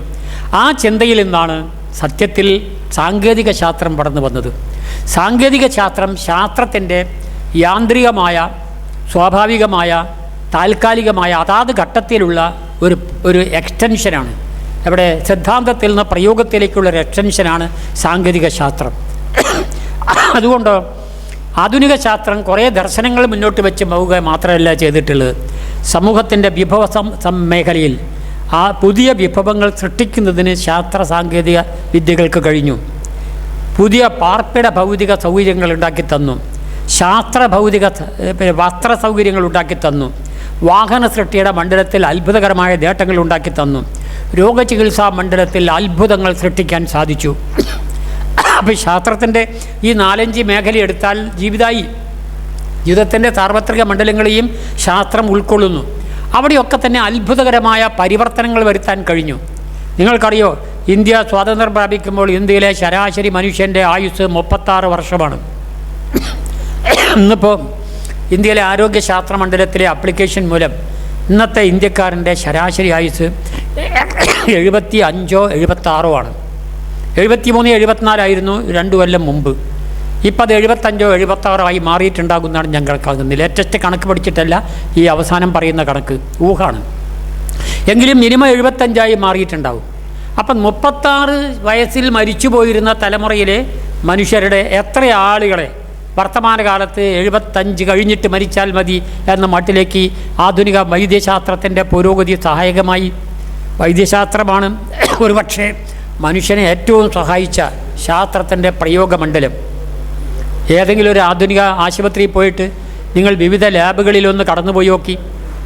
ആ വിവിധ ലാബുകളിൽ വെച്ച ഉപകരണങ്ങൾ, ആ ഉപകരണങ്ങളുടെ അനുഭവങ്ങൾ, എൻ്റെ ഒരു അനുഭവം ഞാൻ അവിടെ നിന്നാണ് ഇത് നിങ്ങളടുത്ത് പറയാൻ പ്രേരിപ്പിച്ചൊരു കഥ. ആൻജിയോഗ്രാം എന്ന് പറയുന്ന ഒരു യന്ത്രം എൻ്റെ മലപ്പുറത്ത് എൻ്റെ സുഹൃത്ത്, എൻ്റെ ശിഷ്യൻ ഡോക്ടറായ ഒരു ആശുപത്രിയിലുണ്ട്. അദ്ദേഹത്തിൻ്റെ അടുത്ത് ഞാനൊരു പരിശോധനയ്ക്ക് പോയതാണ്. BP വന്നപ്പോൾ ഒരു പരിശോധന. അപ്പോൾ അദ്ദേഹം BP വെറുതൊന്നും പ്രശ്നമില്ല, പക്ഷേ തുടങ്ങണേ ഉള്ളൂ, പേടിക്കാനില്ല. പക്ഷേ ഇവിടെ ഒരു ഗുണമുണ്ട്. പക്ഷേ ഇവിടെ ഈ കാത്ത് ലാബ് എന്ന് പറയുന്ന യന്ത്രം കഴിഞ്ഞ മാസം ഇവിടെ സ്ഥാപിച്ചിട്ടുണ്ട്. നമ്മളൊരു കാര്യം ചെയ്യുക, നമ്മൾ കാത്ത് ലാബിൽ ആൻജിയോഗ്രാം എന്ന് പറയുന്ന ഒരു പരിപാടി ചെയ്തുകൂടെ എന്ന് വെച്ച്. ഞാൻ പറഞ്ഞ ഡോക്ടറല്ലേ തീരുമാനിക്കേണ്ടത്, മാഷിക്കിപ്പോൾ അങ്ങനത്തെ ഒരു പരിശോധനയൊന്നും ആവശ്യമില്ല. പക്ഷേ എന്താണ് കാത്ത് ലാബ് എന്ന് മാഷിക്കൊന്നും അറിയണ്ടേ? മാഷിൻ്റെ ഹൃദയം ചിത്രം വരച്ചിട്ട് എൻ്റെ ക്ലാസ് പഠിപ്പിച്ചു തന്നിട്ടുണ്ടല്ലോ. ബോർഡിൽ ചോക്കോണ്ടല്ലേ ഹൃദയത്തെ കാണിച്ചു തന്നത്. അന്ന് വരച്ച അറകൾ, 4 അറകൾ, അവിടുന്ന് പുറപ്പെടുന്ന ധമനികളൊക്കെ നിങ്ങൾ വരച്ച് കാണിച്ചു തരില്ലേ ചെയ്തിട്ടുള്ളൂ. മാഷും ക്ഷേത്രത്തിൽ അത് കണ്ടിട്ടുണ്ടാവില്ലല്ലോ. എന്നാൽ മാഷിപ്പോൾ സ്കൂളിൽ നിന്ന് വിട്ടെങ്കിലും മാഷിക്കിപ്പോൾ ഒരു നല്ല പാഠമാണ് വരിയെന്ന് പറഞ്ഞു. അങ്ങനെ എന്നോട് പറഞ്ഞ്, നിങ്ങൾക്ക് ഇൻഷുറൻസ് ഇല്ലാണ്ട് പേടിക്കണ്ട, ബാക്കി പൈസ നമുക്ക് ഉണ്ടാക്കാം, ചില്ലറ പൈസ വരുള്ളൂ, അത് ഞാൻ ഇവിടെ മാനേജ്മെൻറ്റായിട്ട് ബന്ധപ്പെട്ടുള്ളതെന്ന് പറഞ്ഞ് എന്നെ അത് ചെയ്യിപ്പിച്ച ബന്ധാസ്ഥിതി കാത്ത് ലാബിൽ ഇങ്ങനെ മലർന്ന് കിടക്കണം. എന്നിട്ട് അതിൻ്റെ മുന്നിൽ ബോധം കെടുത്തൊന്നുമല്ല, നല്ല തല അസലായിട്ട് ബോധമുണ്ട്. എന്നിട്ട് മുന്നിൽ ഒരു 3 TV വെച്ചിട്ടുണ്ട്. ആ 3 TVയിൽ എൻ്റെ ഹൃദയം കാണിച്ചു തരികയാണ്. 3ലുണ്ട് ഹൃദയം കാണുന്നു, സ്പന്ദിച്ചുകൊണ്ടിരിക്കുന്നു. അതിലെ പിന്നെ ഓറിക്കിൾ, വെൻട്രിക്കിൾ, അതിൻ്റെ ബൈക്കസ്പിഡ് വാൾവ്, ട്രൈക്കസ്പിഡ് വാൾവ്, അതൊക്കെ ഓരോന്ന് ആദ്യം ഇൻഡെക്സ് ചൂണ്ടിക്കാണിച്ച് നമ്മളെ കമ്പ്യൂട്ടറിൻ്റെ ക്ലിക്ക് കാണിച്ച് ചെയ്യുമ്പോൾ കാണുന്ന ഇൻഡെക്സ് ചൂണ്ടിക്കാണിച്ച് എനിക്ക് പറഞ്ഞു തന്നിട്ട് വരിക, പക്ഷേ ഇത് മാഷ് കണ്ടിട്ടുണ്ടോ? സത്യം പറഞ്ഞാൽ എൻ്റെ ജീവിതത്തിലെ ഒരു വലിയ അനുഭവമായിരുന്നു അത്. അതുവരെയും ഞാൻ ഹൃദയത്തിൻ്റെ പ്രവർത്തനം നേരിട്ട് കണ്ടിട്ടില്ല. പക്ഷേ എൻ്റെ മക്കളെയൊക്കെ അതിൻ്റെ പ്രക്രിയ എൻ്റെ മാഷ് പഠിപ്പിച്ച പോലെ പഠിപ്പിച്ചു കൊടുക്കുകയേ ചെയ്തിട്ടുള്ളൂ. പക്ഷേ ഇത് കാണാൻ കഴിഞ്ഞ ഒരു അനുഭവം, അത് കഴിഞ്ഞിട്ടാണ് ഞാൻ എൻ്റെ സ്കൂളിലെ മാഷായിരുന്നെങ്കിൽ എന്ന് എത്ര എനിക്ക് അന്ന് തോന്നി. അപ്പോൾ എൻ്റെ കോളേജിലെ ലാബറട്ടറിയുടെ കൊള്ളരുതായ്മ എത്ര വലുതാണെന്ന് നിങ്ങൾ ആലോചിക്കണം. കുട്ടികളെ പഠിപ്പിക്കുന്നതൊന്നും ഇങ്ങനെയാണ്. എൻ്റെ സ്കൂളിൽ തന്നെ ഹൈസ്കൂളിൽ എനിക്ക് പഠിച്ച ഹൈസ്കൂളിലെ സ്ഥിതി ഞാൻ പറഞ്ഞാൽ സയൻസ് മാസ്റ്റർമാരുണ്ട്. ഊർജ്ജതന്ത്രത്തിൻ്റെ അധ്യാപികയുണ്ട് അവിടെ. അവർ വന്നിട്ട് കസേരമ്മൽ ഒരു ഇരുത്താം, പിന്നെ അവിടുന്ന് നീക്കൂല. ഒരു പുസ്തകം കൊണ്ടുവരും, ടെക്സ്റ്റ് ബുക്ക് കൊണ്ടുവരും, ഇരുന്ന് വായനയാണ്.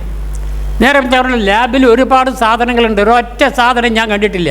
ടെസ്റ്റ് ട്യൂബ് പോലും ഹൈസ്കൂളിൽ കണ്ടിട്ടില്ല. പോരെ ഞങ്ങൾക്ക് അതൊക്കെ ചിത്രം വരച്ച് പഠിച്ചതാണ്, പുസ്തകത്തിലെ ചിത്രം നോക്കി പഠിച്ചതാണ്. ഞാൻ മാഷായപ്പോഴോ ഞാൻ ഊർജ്ജതന്ത്രമായിരുന്നു എൻ്റെ സ്കൂളിലെ വിഷയമായിട്ട് സെലക്ട് ചെയ്തത്.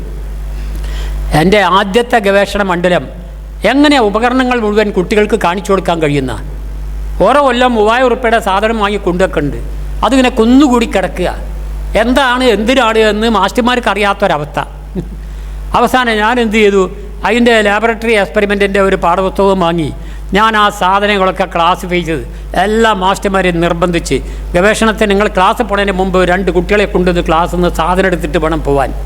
അത് ഹെഡ്മാസ്റ്ററോട് ഒന്ന് ഉള്ളിൽ കൂടെ ചട്ടം കെട്ടി, ഇവർ ആരെയും ശമ്പളം കൊടുക്കണത് ഒന്ന് ഡിലേ ചെയ്യിക്കണം മര്യാദയ്ക്ക് പഠിപ്പിച്ചിട്ടില്ലെങ്കിൽ എന്നൊരു ശീലത്തിലേക്ക് കാര്യം കൊണ്ടുവരാൻ തുടങ്ങി. ഞാൻ പറഞ്ഞു വന്നതെന്താ വെച്ചാൽ, നമ്മുടെ അധ്യാപന രീതി പ്രാക്ടിക്കലല്ല. ആ പ്രാക്ടിക്കലല്ലാത്തതിൻ്റെ ദൗർബല്യങ്ങൾ വ്യക്തിപരമായി എനിക്കടക്കം അനുഭവപ്പെട്ടിട്ടുണ്ട്. പക്ഷേ ഇന്നതല്ല സ്ഥിതി. ഇന്ന് അത്ഭുതകരമായ ഗവേഷണങ്ങൾ നമ്മുടെ ഹൃദയം മുതൽക്ക് ഏതവയവത്തിൻ്റെയും ചിത്രം ശരീരത്തിന് ഒരു കേടും പറ്റാതെ 5 മിനിറ്റ് കൊണ്ട് 8 മിനിറ്റ് കൊണ്ട് അതാ ഗവേഷണം നടത്തി MRI സ്കാൻ എടുത്താൽ നിങ്ങളുടെ ഉള്ളിലെ ആന്തരാവയവങ്ങളെക്കുറിച്ചുള്ള ഗൗരവമേറിയ പഠനത്തിൻ്റെ ലിസ്റ്റ് ഗണിതശാസ്ത്ര കൃത്യതയോട് കണക്ക് കൂട്ടിക്കൊണ്ട് തന്നാൽ ആ ലിസ്റ്റ് കണ്ടാൽ നമ്മൾ ഞെട്ടിപ്പോവില്ലേ? അത് ആ വസ്തുതകളെ പണ്ടത്തെ ഡോക്ടർ ഈ സ്റ്റെതസ്കോപ്പ് വെച്ച് കണ്ടുപിടിക്കണം എന്നൊക്കെ പറഞ്ഞാലുള്ള പരിമിതികൾ എന്താണ്? ഈ അത്ഭുതകരമായ കണ്ടുപിടുത്തം ആധുനിക ശാസ്ത്രത്തിന് ലഭിച്ചിട്ടുള്ളത് മോഡേൺ സയൻസിൻ്റെ നേട്ടം കൊണ്ടാണ്.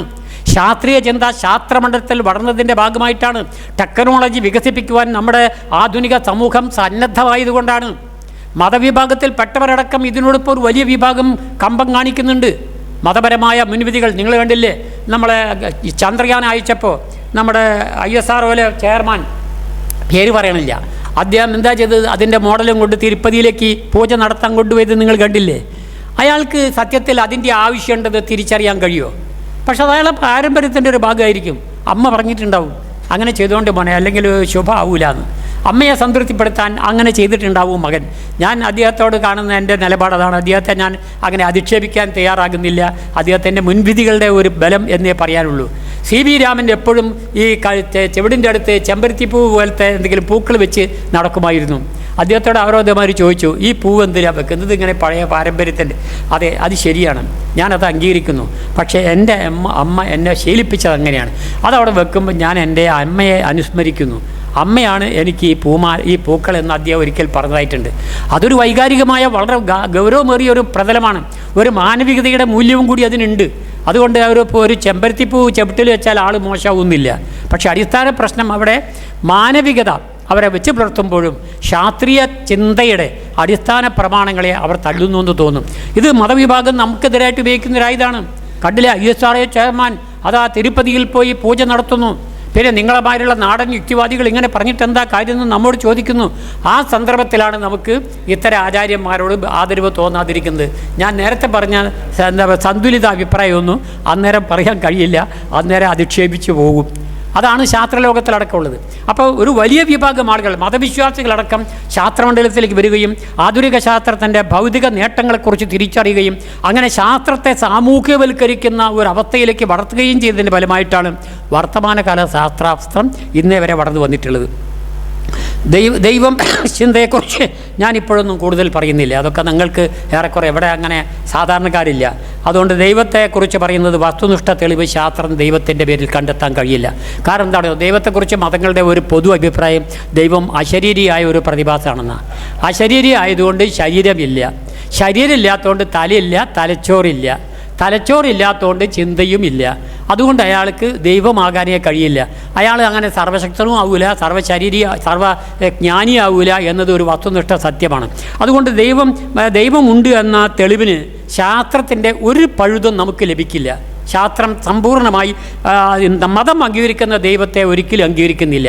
മതം ഇന്ന് അംഗീകരിക്കാത്ത ഒരു പുത്തൻ ദൈവം നാളെ വരികയാണെങ്കിൽ ശാസ്ത്രം അതിൻ്റെ രീതിശാസ്ത്രം നോക്കി അതിനെ അന്വേഷിച്ച് ഉണ്ടോ ഇല്ലയെന്ന് പരിശോധിക്കും. പക്ഷേ ഇന്ന് അതിൻ്റെ ആവശ്യമില്ല. ഇന്ന് ശാസ്ത്രം ദൈവത്തെ തള്ളിക്കളഞ്ഞിരിക്കുകയാണ്. ദൈവത്തെ ഒരിക്കലും നമ്മൾ അംഗീകരിച്ചു കഴിഞ്ഞാൽ ഒരുപാട് ഗുണവിശേഷങ്ങൾ വേറെയുണ്ട്. ദൈവം ഇല്ലെങ്കിൽ, ദൈവാവതാരവാദം കളവാണെങ്കിൽ, ആൾ ദൈവങ്ങൾ ശുദ്ധ തട്ടിപ്പുകാരാണെന്ന് സത്യമാകുന്നു. അതൊന്നും കൂടുതൽ വിവരിക്കുന്നില്ല, സമയം പോവുകയാണ്. പിന്നെ ലേശം 12 വരെ പോയിട്ടാണ് 12. പിന്നെ അപ്പോൾ തട്ടിപ്പുകാരാണ്. ദിവ്യാത്ഭുതങ്ങൾ വെറും ചതികൾ മാത്രമാണ്. ഈ വാചകം പറഞ്ഞാൽ ഇനി 1 മണിക്കൂർ സംസാരിക്കാൻ ബാക്കിയുണ്ട്, അങ്ങോട്ട് ഞാൻ പോണില്ല. നമ്മുടെ മാതാ അമൃതാനന്ദയുടെ ആശ്രമത്തിൽ നിന്ന് ഗെയിൽ ട്രെഡ് എന്ന് പറഞ്ഞ സ്ത്രീ അവതരിപ്പിച്ച അസംബന്ധ ജടിലമായ വസ്തുതകൾ എന്താണ്? അതൊരു ദൈവാവതാരമാണോ? അവരുടെ ദിവ്യാത്ഭുതങ്ങളൊക്കെ പൊട്ടിപ്പൊളിഞ്ഞു പോയില്ലേ? എല്ലാ തരത്തിലുള്ള സദാചാരഹീന ജീവിതവും നമ്മൾ കാണുന്നില്ലേ? അപ്പോൾ തട്ടിപ്പുകാരുടെ ആചാര്യന്മാരാണ് ആൾദൈവങ്ങളുടെ വേഷം കെട്ടി ഭൂമിയിൽ ഇറങ്ങി നടക്കുന്നത്. അവരെ തള്ളിപ്പറയണമെങ്കിൽ ദൈവാസ്തിത്വം സത്യമല്ല എന്ന് നമ്മൾ ആദ്യം തെളിയിക്കേണ്ടതുണ്ട്. ദൈവം ഇല്ല എന്ന് പറയേണ്ട ആവശ്യം എന്താ യുക്തിവാദികൾക്കും സ്വതന്ത്ര ചിന്തകന്മാർക്കും? വെറുതെ ഒന്നല്ല, ഞങ്ങൾക്ക് ദൈവമില്ല എന്ന് പറഞ്ഞിട്ട് ഒരു ഗുണം കിട്ടാൻ പോടില്ല. ഉള്ള വല്ല ഗുണവും ഇല്ലാതാവുള്ളൂ. ദൈവം ഉണ്ടെന്ന് പറഞ്ഞാൽ കിട്ടണ വല്ല ഗുണം ഇല്ലാതാവും. ഇതിൻ്റെ നിഷേധം എന്താ കാരണം? ഇതിൻ്റെ നിഷേധം ഈ ദൈവത്തിൻ്റെ പേരിൽ നടക്കുന്ന പേക്കൂത്തുകളും മതസംഘടനകളും അവരുടെ സംഘടനാ സവിശേഷതകളും അവരുടെ സ്ഥാപനവൽകൃത സ്ഥാപനങ്ങളും അത്ഭുതകരമായ സാമ്പത്തിക ചൂഷണങ്ങളും മതപരമായ എന്താ പറയുക പിന്നെ അന്ധവിശ്വാസ പ്രചാരവേലകളും അനാചാര പ്രചാരവേലകളും എന്തൊക്കെ പ്രശ്നങ്ങളാണ് മതം കെട്ടിവെച്ചിട്ടുള്ള തിന്മകൾ. മതം ഒരു തിന്മയുടെ കൂമ്പാരമാണ്. ആ തിന്മയുടെ കൂമ്പാരത്തിൻ്റെ മുകളിൽ വെച്ച ഒരു മുന്തിരിപ്പഴം മാത്രമാണ് ദൈവം എന്ന ആശയം. ആ മുന്തിരിപ്പഴത്തെ അവലംബാക്കിയിട്ടാണ് ഈ കൂമ്പാരത്തെ അവർ പ്രശംസിപ്പിക്കുന്നത്. അതുകൊണ്ട് ആ മുന്തിരിപ്പഴം ഇവിടെ നിന്ന് എടുത്ത് നീക്കി ഇതൊരു എന്താ പറയുക പിന്നെ ഈ അടുക്കാട്ട് കൂടില്ലേ നമ്മളെ എന്താ പറയുക കോർപ്പറേഷനിലൊക്കെ ഉള്ള ചണ്ടികൾ കൊണ്ടുപോയിരുന്ന സ്ഥലം, ആ സ്ഥലത്തിലെ സ്ഥിതി എന്താ? ഞങ്ങളെ കോഴിക്കോട് പറഞ്ഞാൽ ഞങ്ങളതിന് പറയാം വെളിയംപറമ്പെന്നാണ്. വെളിയംപറമ്പിൻ്റെ അടുത്ത കൂടെ എങ്ങാനും ബസ് പോകുമ്പോൾ അപ്പം നമുക്ക് ഒരു 200 മീറ്റർ അപ്പുറം മുതൽക്ക് മൂക്ക് പിടിക്കേണ്ടി വരും. അത്ര വ്യാപകമായ ദുഷിപ്പാണ് അവിടെ നിന്ന് കടന്നു വരും. അതിനേക്കാൾ മോശമാണ് മത മേഖലകളിൽ വരുന്ന തിന്മകളുടെ മേഖലയിൽ നിന്ന് വരുന്ന നാറ്റങ്ങൾ. ആ തിന്മകളുടെ മാറ്റങ്ങൾ സഹിക്കാതെ ആധുനിക മാനവ സമൂഹത്തെ നന്മയുടെ മാർഗത്തിലേക്ക് നയിക്കണമെന്ന ദുർവാശി കൊണ്ടാണ് സത്യത്തിൽ സ്വതന്ത്ര ചിന്തകരും യുക്തിവാദികളും ദൈവനിഷേധം നടത്തുന്നതും മതപരമായ ദൗർബല്യങ്ങളെ വിശകലനം ചെയ്യുന്നതും അങ്ങനെ ശാസ്ത്രമണ്ഡലത്തിലേക്ക് ശാസ്ത്രത്തിൻ്റെ പുരോഗതി ജനങ്ങളിൽ എത്തിച്ചുകൊണ്ട് അവരുടെ ജീവിതം മെച്ചപ്പെടുത്താനുള്ള പ്രവർത്തനങ്ങൾ നടത്തുന്നതും മാനവികത എന്ന് പറയുന്ന മഹാസ്നേഹം അല്ലെങ്കിൽ വികാരം നമ്മളെ സ്വാധീനിക്കുന്നതുകൊണ്ടാണ്. സത്യത്തിൽ ഒരു യുക്തിവാദി ജനിക്കുന്നത് അദ്ദേഹത്തിൻ്റെ മാനവികതയിൽ നിന്നാണ്. ആദ്യം യുക്തിവാദം ഉണ്ടാവില്ല, ആദ്യം വരുന്നത് നമ്മളിൽ മാനവികതയാണ്. അയൽക്കാരനെ സ്നേഹിക്കാനും അയാളെ സഹായിക്കാനുമുള്ള നമ്മുടെ വികാരത്തിൽ നിന്നാണ് അയാൾക്ക് അനുഭവിക്കുന്ന ദുരിതങ്ങൾ ഇല്ലാതാക്കാനുള്ള ചിന്ത വളർന്നു വരുന്നത്. അപ്പോൾ മാനവികത ഉണ്ടെങ്കിൽ മാത്രമേ മറ്റൊരാളെ സഹായിക്കണമെന്ന വികാരം വളർന്നു വരികയുള്ളൂ. മറ്റൊരാളെ സഹായിക്കണമെന്ന വികാരത്തിൽ നിന്നാണ് സ്വതന്ത്ര ചിന്ത വളർന്നു വരുന്നത്. സ്വതന്ത്രതയുടെ അപ്ലിക്കേഷൻ മുഴുവൻ ആ വിഷയത്തിൽ ഒതുങ്ങി നിൽക്കുകയാണ്. അപ്പം മതവിശ്വാസികളെ അവരുടെ ജീവിതത്തിലെ വിശ്വാസപരമായ തിന്മകളിൽ നിന്ന് ആചാരപരമായ ദുരിതങ്ങളിൽ നിന്ന് മതപരമായ ചൂഷണത്തിൻ്റെ പിടികളിൽ നിന്ന് അവരെ മോചിപ്പിക്കുക എന്ന ലക്ഷ്യമാണ് യുക്തിചിന്തകന്മാർക്കുള്ളത്. അതൊരു മഹത്തായ മാനവിക ചിന്തയല്ലേ? നമ്മളൊക്കെ ആളുകളൊക്കെ എന്താ പറഞ്ഞു പരത്തിയത്? വിശ്വാസികളൊക്കെ നമ്മുടെ ശത്രുക്കളാണ്, ശുദ്ധ അസംബന്ധമാണ്. ഒരു യുക്തിവാദി അങ്ങനെ ചിന്തിക്കാൻ പാടില്ല, ഒരു സ്വതന്ത്ര ചിന്തകൻ അങ്ങനെ ചിന്തിക്കാൻ പാടില്ല. വിശ്വാസി നമ്മുടെ സഹകാരിയാണ്, നമ്മുടെ അയൽക്കാരനാണ്. നമ്മുടെ വീട്ടിൽ തന്നെ വിശ്വാസിയുണ്ട്, അവർ നമ്മുടെ ബന്ധുക്കളിലുണ്ട്, അവർ നമ്മുടെ അന്യന്മാരിലുണ്ട്, അയൽക്കാരിലുണ്ട്, അവർ നമ്മുടെ സുഹൃത്തുക്കളിലുണ്ട്. അപ്പോൾ വിശ്വാസി എന്ന ആൾ നമ്മുടെ ബന്ധുവും സുഹൃത്തുവും എന്ന വലയത്തിൽ പെടുന്നവരാണ്. അവരെ നശിപ്പിക്കാൻ പറ്റൂല, അവർക്ക് ദോഷം ചെയ്യാൻ പറ്റൂല. പിന്നെ എന്ത് വേണം? അവരെ ആ വിശ്വാസത്തിൻ്റെ തിന്മയിൽ നിന്ന് അവരൊക്കെ ഈ വെളിയംപറമ്പിൽ ചെന്ന് വീണുപോയി. അവർ വൃത്തികേടുകൾ അവരുടെ ശരീരത്തിൽ ഒരുപാട് പറ്റിപ്പോയി. അത് കണ്ടുകൊണ്ട് നോക്കി നിൽക്കാൻ നമ്മുടെ മനസ്സ് വരുന്നില്ല. നാം അവരെ കൈപിടിച്ച് പൊന്തിച്ച് പിടിച്ചു വലിച്ചു കൊണ്ടുപോയി കുളിപ്പിക്കുക. ഈ കുളിപ്പിക്കുന്ന ഒരു വിമോചന കർമ്മമാണ് സ്വതന്ത്ര ചിന്ത അല്ലെങ്കിൽ യുക്തിചിന്ത. അപ്പോൾ ഏറ്റവും വലിയ മാനവികവാദി യുക്തിവാദിയാണ്. യേശു പറഞ്ഞു, നിങ്ങൾ നിങ്ങളുടെ ശത്രുക്കളെ സ്നേഹിക്കുക. പക്ഷേ ക്രിസ്ത്യാനികൾ എന്താ ചെയ്തത്? പരമാവധി സ്വന്തക്കാരെ പോലും പരമാവധി ശത്രുക്കളാക്കി. ആന്തരിക വൈരുദ്ധ്യങ്ങളും ആന്തരിക കലാപങ്ങളും വഴിക്ക് പരസ്പരം കൊന്നൊടുക്കിയ ആളുകൾ എത്ര കണക്ക് പറയാൻ കഴിയില്ല. നേരെ മറിച്ച് ക്രിസ്തുവിൻ്റെ സന്ദേശം നടപ്പാക്കുന്നത് ആരാ? യുക്തിവാദികൾ. അവരുടെ ശത്രുക്കളാണെന്ന് പറയപ്പെടുന്ന മതവിശ്വാസികളെ അവരുടെ മതജീവിതത്തിലെ ദുരിതത്തിൽ നിന്ന് മോചിപ്പിക്കാൻ വേണ്ടി നടത്തുന്ന വിമോചന കർമ്മമാണ് യുക്തിവാദം അഥവാ ശാസ്ത്രീയ ചിന്തയുടെ പ്രയോഗം. അപ്പോൾ നമ്മളാണ് യഥാർത്ഥ മാനവികവാദി. ഇത് തിരിച്ചറിയാൻ ആർക്ക് കഴിയണം? വിശ്വാസിക്ക് കഴിയണം. അങ്ങനെ കഴിഞ്ഞാലോ ആ വിശ്വാസി നമ്മെ പൂജിക്കാൻ തുടങ്ങും. പക്ഷേ അത് ആ ബോധ്യം അവർക്കുണ്ടാക്കാൻ ലേശം സമയം പിടിക്കും. കാരണം അവരുടെ മുൻവിധികൾ, അവരുടെ ജീവിത രീതികൾ, അവരുടെ സാമൂഹ്യ സംഘടനാ ശൈലികൾ, അവരുടെ പിന്തിരിപ്പൻ സ്വഭാവങ്ങളെ നിലനിർത്തുന്നതിന് ഭയങ്കര പിന്തിരിപ്പൻ ഫോഴ്സായിട്ട് അത് നിലനിൽക്കുന്നുണ്ട്. അതുകൊണ്ട് പിന്നെ ഈ ദൈവാവതാരത്തെ നിഷേധിക്കുന്നത് മാനവികതയുടെ വിമോചനത്തിന് അല്ലെങ്കിൽ വളർച്ചയ്ക്ക് വേണ്ടിയാണെന്ന് ഞാൻ അടിവരയിട്ട് പറയുകയാണ്. ആൾദൈവ തട്ടിപ്പുകൾക്കെതിരെ കേസെടുക്കുന്നതിനുള്ള നിയമ സംവിധാനങ്ങളെ നമ്മൾ പ്രയോജനപ്പെടുത്തണം. ആ അർത്ഥത്തിലാണ് കേരളത്തിലും മഹാരാഷ്ട്രയിലൊക്കെ ഇപ്പോൾ അന്ധവിശ്വാസങ്ങൾക്കും അനാചാരങ്ങൾക്കുമെതിരെ നിയമനിർമ്മാണം വേണം എന്ന ഒരു ഡിമാൻഡ് നമ്മൾ ഉയർത്തുന്നത്. നിയമനിർമ്മാണം നടത്തിക്കഴിഞ്ഞാൽ നിയമപരമായ ഒരു സമരവും നടത്താം. ഇപ്പം നാം സാമൂഹിക സമരമാണ് നടക്കുന്നത്, സാംസ്കാരിക സമരം നടത്തുന്നുണ്ട്. ആ സാംസ്കാരിക സമരത്തെ നിയമമേഖലയിലെ പ്രശ്നങ്ങളുമായി ബന്ധപ്പെടുത്തി നിയമസമരങ്ങളായി രൂപാന്തരപ്പെടുത്തിയാൽ ചിലപ്പോൾ സാമൂഹ്യ നിയമത്തെക്കാൾ എളുപ്പം, സാമൂഹ്യ സമര വിജയത്തെക്കാൾ എളുപ്പം നിയമസമര വിജയം നമുക്ക് പര്യാപ്തമാകും. അതുകൊണ്ട് ചില ഗുണം കിട്ടും, ചിലപ്പോൾ ഗുണം കിട്ടിയില്ലാന്നും വരും. എൻ്റെ ഒരു വ്യാമുഖം തകർന്നതുപോലെ, ഉദാഹരണത്തിന് ശബരിമലയിൽ ഈ ദിവ്യവിളക്ക് കത്തിക്കുന്നത് ദൈവം കത്തിക്കുന്ന വിളക്കാണെന്ന് വളരെയധികം പ്രചരിപ്പിച്ചു. അങ്ങനെയാണ് ഞാൻ ദൈവം കത്തിക്കുന്ന വിളക്കല്ല എന്ന് തെളിയിച്ചാൽ ആ വിളക്ക് കാണാൻ പിന്നെ മനുഷ്യൻ പോകില്ല എന്നാണ് ഞാൻ കരുതിയത്. അങ്ങനെ ഹൈക്കോടതിയിൽ ഒരു കേസ് ഫയൽ ചെയ്തു. കേസിൻ്റെ വിധി വന്നു. മന്ത്രിയും തന്ത്രിയും എല്ലാവരും പറഞ്ഞു അത് മനുഷ്യൻ കത്തിക്കുന്നത് തന്നെയാണ്, ഞങ്ങൾ തന്നെ പ്ലാൻ ചെയ്യണതാണ്. കോടതി അവസാനം വിധിയും പറഞ്ഞു. വിധി ഗംഭീരമായി വാർത്തയും വന്നു. അന്ന് ഉള്ളു ഭയങ്കര സന്തോഷമായിരുന്നു. ഇനി ശബരിമല വിഷയം പ്രസംഗിക്കേണ്ടിയും വരില്ല, വർത്താനം പറയേണ്ടിയും വരില്ല എന്ന് ഞാൻ കരുതി. അടുത്ത മകരജ്യോതി വന്നപ്പോൾ ആളുകളെ എണ്ണം ലക്ഷങ്ങളിലേക്ക് കൂടിയിരിക്കണ്. അതിൽ ഒരു അപകടം ഉണ്ടായല്ലോ. അപകടത്തിൽ മരിച്ചത് കേരളീയർ 6, പുറത്തുനിന്ന് വന്ന സംസ്ഥാനത്തുനിന്ന് 103, 106. അപ്പോൾ ലേശൊരാശ്വാസം തോന്നി. ആകുമോ നമ്മളെ പ്രചരണം ഫലപ്രദമായി നടന്നത് കേരളത്തിലാണല്ലോ. കേരളത്തിലെ മരണം കുറയാൻ കാരണം നമ്മളെ പ്രചരണം ഏറ്റിക്കണ്.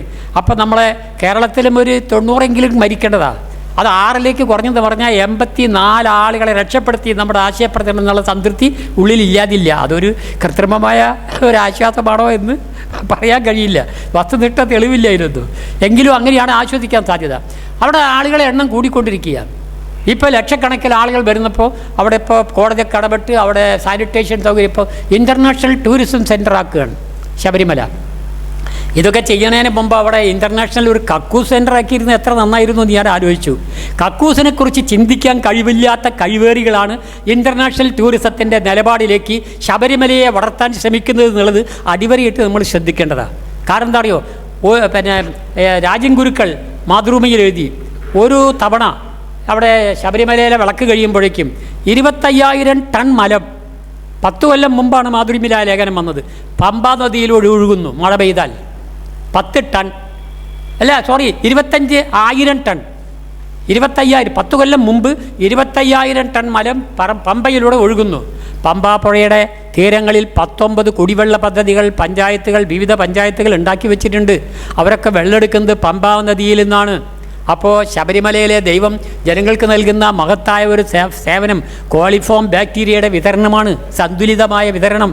എങ്ങനെയുണ്ട്?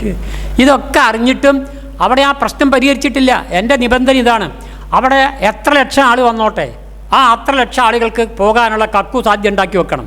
കക്കൂസിൻ്റെ എണ്ണത്തിൻ്റെ തോതനുസരിച്ച് പ്രൊപ്പോർഷണൽ ടു കക്കൂസ് മാത്രമേ അവിടെ ആളുകളെ വരാൻ സമ്മതിക്കാൻ പാടുള്ളൂ. അല്ലെങ്കിൽ അത്രയും ആളുകൾ അവിടെ കേന്ദ്രീകരിക്കുന്നത് ജനകീയ ദ്രോഹമാണ്, വിശ്വാസികളെ നശിപ്പിക്കുന്ന പ്രക്രിയയാണ്.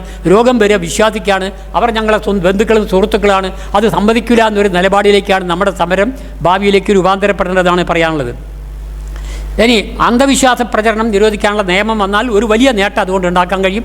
അതുകൊണ്ട് നമ്മുടെ സമരങ്ങൾക്ക് നിയമസമരം വരണം. പക്ഷേ നിയമങ്ങളെ എല്ലായ്പ്പോഴും നമുക്ക് ഫലം ചെയ്തു കൊള്ളുന്നില്ല. നിയമസമരം വിജയിച്ചെന്ന് വരും, പക്ഷേ ഫലം വിജയപ്രദമായിക്കൊള്ളണമെന്നില്ല എന്നുള്ള അനുഭവങ്ങളും ഉണ്ട്. ഇനി ശാസ്ത്രത്തിൻ്റെ സംഭാവനകളാണ്, കയ്യും കണക്കില്ലാത്ത സംഭാവനകൾ. ഞാൻ നേരത്തെ ആരോഗ്യശാസ്ത്രത്തിൻ്റെ ഉദാഹരണം പറഞ്ഞില്ലേ, ഏറ്റവും അവസാനം വന്ന ഒരു സംഭാവനയും മാത്രം പറയാം, ഹിഗ്സ് ബോസോണിൻ്റെ കണ്ടുപിടുത്തം. ഹിഗ്സ് ബോസോൺ എന്ന് പറയുന്ന കണം ആണ് പ്രപഞ്ചത്തിലെ ഫണ്ടമെൻ്റൽ കണങ്ങൾക്ക് മാസ് നൽകുന്നത് എന്ന കണ്ടുപിടുത്തം സത്യസന്ധമായി തെളിയിക്കപ്പെട്ടിരിക്കുന്നു. 2011 കാലത്ത് സേൺ ലബോറട്ടറിയിൽ നടന്ന ഗവേഷണം. നമ്മളത് ധാരാളം അറിയണ കാര്യമാണ്.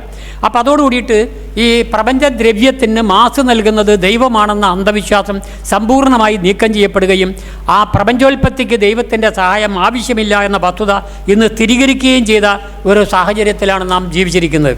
അതിനെക്കുറിച്ച് അവസാനത്തെ ഒരു വലിയ പണ്ഡിതൻ്റെ അഭിപ്രായം, സ്റ്റീഫൻ ഹോക്കിങ്സിൻ്റെ ഒരു വാചകമുണ്ട്. ആ വാചകം ഞാൻ നിങ്ങളെ ശ്രദ്ധപ്പെടുത്താം. അതോടുകൂടിയിട്ട് ആ വാചകത്തിൻ്റെ വിശദീകരണം പിന്നെ വേണ്ട. ഭൗതിക ശാസ്ത്രത്തിലെ അടിസ്ഥാന നിയമങ്ങളാണ് പ്രപഞ്ച സൃഷ്ടിക്ക് വഴിവെച്ചത്.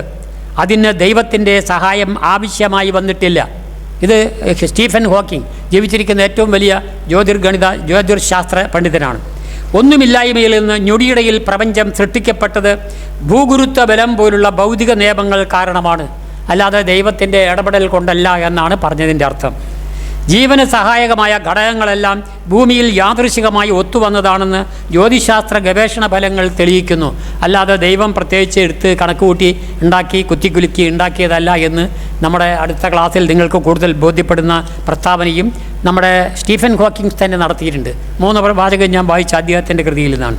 വേറെ വളരെ പ്രധാനപ്പെട്ട ഒരു കണ്ടുപിടുത്തമുള്ളത് ഇൻ വിട്രോ ഫെർട്ടിലൈസേഷൻ എന്ന് പറയുന്ന ഒരു കണ്ടുപിടുത്തത്തിന് 2011-ലോ 12-ലോ നോബൽ സമ്മാനം കിട്ടി. അതെന്താണ്?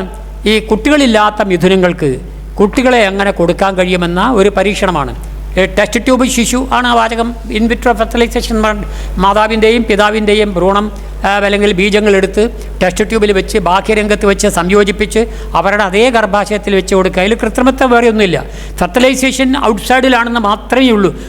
അരാജകത്വമോ ഒരു സദാചാര വിരുദ്ധ പ്രവർത്തനമോ ഒരു വ്യക്തിപരമായ ക്വാളിറ്റിയെ മലിനീകരിക്കുന്ന ഒരു പ്രതിഭാസവും അതിലില്ല. ഇതൊക്കെ നമ്മുടെ ശാസ്ത്രം എക്സ്പ്ലെയിൻ ചെയ്യുന്നതാണ്. ശാസ്ത്ര ലേഖനങ്ങളൊക്കെ ഇഷ്ടം പോലെ വന്നിട്ടുണ്ട്. പക്ഷേ ഈ ഗവേഷണം വന്നപ്പോൾ അതിനെ പോപ്പ് എതിർത്തു. പോപ്പ് പറഞ്ഞാൽ എന്താണ്? ദൈവസൃഷ്ടിവാദത്തെ അത് എതിർക്കുന്നു. അത് ബൈബിളിൽ പറഞ്ഞ ദൈവത്തിൻ്റെ ഇടപെടൽ, സൃഷ്ടികർമ്മം നടത്തിയ ഇടപെടലിന് വിരുദ്ധമായൊരു നിലപാടാണത്. അതുകൊണ്ട് ചെയ്യാൻ പാടില്ല. അങ്ങനെ അദ്ദേഹം എതിർത്തതിൻ്റെ ഫലമായി ഈ റോബർട്ട് ജി എഡ്വേർഡ് എന്ന് പറയുന്ന ശാസ്ത്രജ്ഞനാണ് ഈ ഗവേഷണം നടത്തിയത്. ഇത് നടന്നത് 32 കൊല്ലം മുമ്പാണ്. 32 കൊല്ലം മുമ്പ് ഈ ഗവേഷണം നടത്തിയ അദ്ദേഹത്തിൻ്റെ തിയറിയൊക്കെ കൊണ്ടുവന്നു. അത് നമ്മുടെ ലാബറട്ടറികളിലൊക്കെ നടപ്പാക്കാൻ തുടങ്ങി. പല ഇന്നത്തെ കേരളത്തിലെ അടക്കം ആശുപത്രികളിൻ്റെ വള്ളിക്കൊക്കെ പരപ്പനങ്ങാടിയിൽ ഇത് നടത്തുന്ന ഒരു ആശുപത്രിയുണ്ട്. ഇൻ വിട്രോ ഫെർട്ടിലൈസേഷൻ നടത്തുന്ന ഒരു ആശുപത്രി. അവിടെ ഇഷ്ടം പോലെ ആളുകൾ അവിടെ വന്നുകൊണ്ടിരിക്കുകയാണ്. അപ്പോൾ അത് കാണിക്കുന്നത് എന്താണ്? ഇന്നത്തെ കണക്ക് പറയാൻ 60 ലക്ഷം കുടുംബങ്ങളെങ്കിലും ഇന്ന് കുട്ടികൾ പറഞ്ഞു കഴിഞ്ഞിട്ടുണ്ട്. പോപ്പ് ഇപ്പോഴും അതിനെ അംഗീകരിച്ചിട്ടില്ല. ഇനി ആധുനിക പോപ്പ് എന്ത് നിലപാടെടുക്കുന്ന അറിഞ്ഞില്ല. അദ്ദേഹം ഇതിനെക്കുറിച്ച് പറഞ്ഞിട്ടില്ല. അദ്ദേഹം ഏറെക്കുറെ ഒരു പ്രോഗ്രസീവായി നിലപാടെടുക്കുന്ന ആളാണ് ഇപ്പോഴത്തെ പോപ്പ്. പക്ഷെ എന്നിട്ട് പോലും പഴയ പോപ്പ് അംഗീകരിച്ചില്ല. അതുകൊണ്ട് ഇദ്ദേഹത്തിന് നോബൽ സമ്മാനം കൊടുത്തത് 13 കൊല്ലം മുമ്പാണ്. 32 കൊല്ലം മുമ്പ് കിട്ടേണ്ട നോബൽ സമ്മാനം പോപ്പിൻ്റെ എതിർപ്പ് മുഖേനം ഇത്രയും കൊല്ലം കാത്തു. അത് പറയാൻ ഇത് ഞാൻ ഉദ്ധരിക്കാനുള്ള കാരണം, ഇത്രയും മഹത്തായ ദൈവം പരാജയപ്പെട്ട് അത് കുട്ടികളുണ്ടാകുക, മനുഷ്യ സൃഷ്ടി നടത്തുന്നത് ദൈവമാണെങ്കിൽ ദൈവത്തിൻ്റെ പരാജയത്തിൽ നിന്നാണ് കുട്ടികൾ ഉണ്ടാവാതാകുന്നത്. ആ പോരായ്മ മനുഷ്യൻ പരിഹരിക്കുക ചെയ്ത്. എന്നിട്ട് 60 ലക്ഷം കുടുംബങ്ങൾക്ക് കുട്ടികൾ ഉണ്ടാകുന്നതിന് സൗകര്യം ഉണ്ടാക്കി കൊടുത്ത ശാസ്ത്രം എത്ര അത്ഭുതകരമായ മാനവിക സേവനമാണ് നടത്തിയെന്ന് ആലോചിക്കുക. അതിനെ പോപ്പ് എതിർക്കേണ്ടത് എന്ത്? അപ്പോൾ പോപ്പ് എതിർക്കാനുള്ള കാരണം എന്താ? ബൈബിൾ വെട്ടിത്തിരുത്തിയിട്ടില്ല. അതുകൊണ്ട് അത് അടിസ്ഥാനം ഞാൻ നേരത്തെ ആദ്യം പറഞ്ഞൊരു പ്രശ്നമുണ്ടല്ലോ, ബൈബിളും ഖുറാനും അതുപോലുള്ള മതഗ്രന്ഥങ്ങളും മാറ്റത്തിന് വിധേയമല്ല. അത് മാറ്റിയേ തീരൂ. അതുകൊണ്ട് അവയുടെ സ്ഥാനം എവിടെയാണ്? ലൈബ്രറികളിലാണ്. അല്ലാതെ അവരുടെ മതഗ്രന്ഥ പാഠശാലകളിലോ അമ്പലങ്ങളിലോ ബൈബിളിനോ ഒന്നും ഒരു സ്ഥാനവുമില്ല. അവയൊക്കെ പിടിച്ചുകൊണ്ടിട്ട് ലൈബ്രറിയിൽ ഇടേണ്ടതാണെന്നാണ് എൻ്റെ അഭിപ്രായം. പരിഷ്കരണത്തിന് വിധേയമാകാത്ത ഒരു ഗ്രന്ഥം ആധുനിക ശാസ്ത്രചിന്തയ്ക്ക് യോജിക്കാത്തതുകൊണ്ട് ഒരു ജനാധിപത്യ രാഷ്ട്രത്തിൽ അത്തരം കൃതികളോടുള്ള അത്തരം ആരാധനാ മനോഭാവം ഒഴിവാക്കണം. അങ്ങനെ ശാസ്ത്രം വിവിധ മേഖലകളിൽ nano technology, genetics, biotechnology, medical science, പിന്നെ അതുപോലെ തന്നെ ഹാർട്ട് കാർഡിയാക് സയൻസ്, പിന്നെ ഇതുപോലുള്ള വിവിധ ഭാഗങ്ങളിൽ 100 കണക്കിൽ ഗവേഷണങ്ങൾ നടത്തി ഒരുപാട് നേട്ടങ്ങൾ ഉണ്ടാക്കി തന്നിട്ടുണ്ട്. ഈ നേട്ടങ്ങളൊക്കെ അവരുടെ മതഗ്രന്ഥത്തിലെ വരികൾ പിടിച്ചിട്ടാണ് പലപ്പോഴും ചേർത്ത് പോന്നിട്ടുള്ളത്. ശാസ്ത്രീയ ചിന്തയുടെ വലിയ വിശകലനങ്ങൾ വേണ്ട. എന്താ ചിന്താരീതി എന്ന്, ശാസ്ത്രചിന്താരീതി എന്നൊക്കെ ഞാൻ എക്സ്പ്ലെയിൻ ചെയ്തു.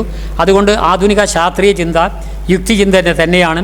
യുക്തിവാദ ചിന്ത എന്ന് പറയുന്നത് ശാസ്ത്രീയ ചിന്തയുടെ തത്വശാസ്ത്രമാണ് യുക്തിവാദം എന്നാണ് ഞങ്ങളുടെ സംഘടനാപരമായ മേഖലകളിലൊക്കെ കാലാകാലമായിട്ട് അംഗീകരിച്ചു വന്നിട്ടുള്ളത്. ആ ദർശനം ശരിയാണ് എന്നാണ് വർത്തമാനകാലത്തെ വസ്തുതകളും നമ്മെ ബോധ്യപ്പെടുന്നത്. അതുകൊണ്ട് ഇന്നത്തെ ഇന്ത്യ മതപരമായ അസംബന്ധങ്ങളുടെ അതിഭീകരമായ ഒരു ഭീഷണിയുടെ ഒരു ഗ്രഹണകാലത്തിലൂടെയാണ് കടന്നു പോകുന്നത്. ഹിന്ദു വർഗീയ ഫാസിസത്തിൻ്റെ ഒരു ഗ്രഹണം കൊണ്ട് ഇന്ത്യ ഒട്ടാകെ മൂടി പുതയ്ക്കുന്ന ഒരു ഘട്ടമാണ്. ഇവിടെ ഏത് തിന്നണമെന്ന് തീരുമാനിക്കുന്നത് മതനേതാക്കന്മാരാണ്. ഏത് വസ്ത്രം ധരിക്കണം തീരുമാനിക്കേണ്ടത് മതനേതാക്കന്മാരാണ്. ആരെന്ത് പറയണമെന്ന് തീരുമാനിക്കുന്നത് മതചിന്തകന്മാരാണ്. ഇങ്ങനെ RSSും അതുപോലെ ഹിന്ദു പരിവാറും, അത് അവർ മാത്രമൊന്നുമല്ല. ഇവിടെ പിന്നെ പോപ്പുലർ ഫ്രണ്ട് പ്രൊഫസറെ കൈവെട്ടിയില്ലേ, അതുപോലെ നമ്മുടെ ചേകന്നൂർ റോളിയെ കൊന്നിട്ട് കൊന്ന ശവത്തിൻ്റെ തുരുമ്പ് പോലും കിട്ടിയോ?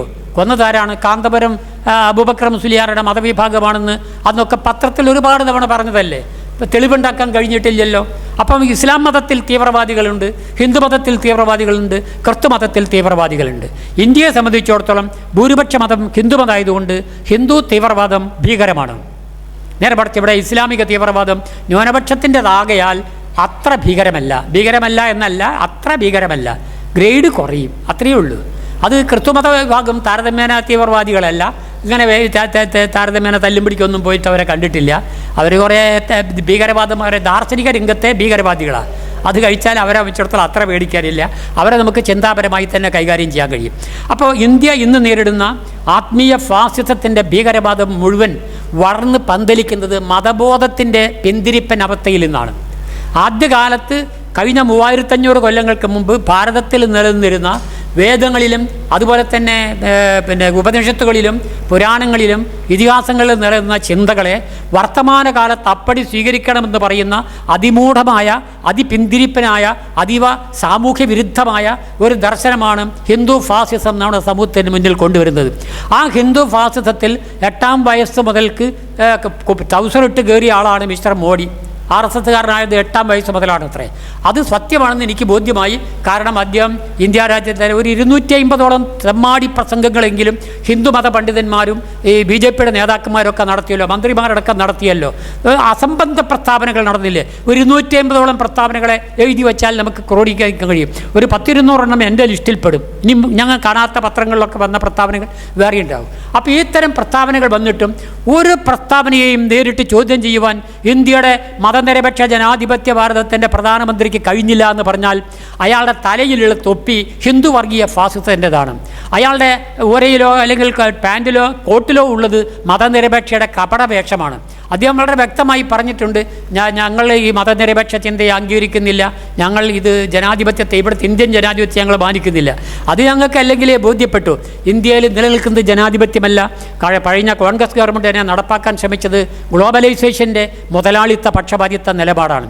ആ ഗ്ലോബൽ മുതലാളിത്തത്തിൻ്റെ നിലപാട് ഇവിടെ സ്വീകരിച്ചുകൊണ്ടാണ് ഹിന്ദു വർഗീയ ഫാസിസം, ഇവിടെ കോർപ്പറേറ്റ് മുതലാളിത്തം ഇവിടെ നടപ്പാക്കിക്കൊണ്ടിരിക്കുന്നത്.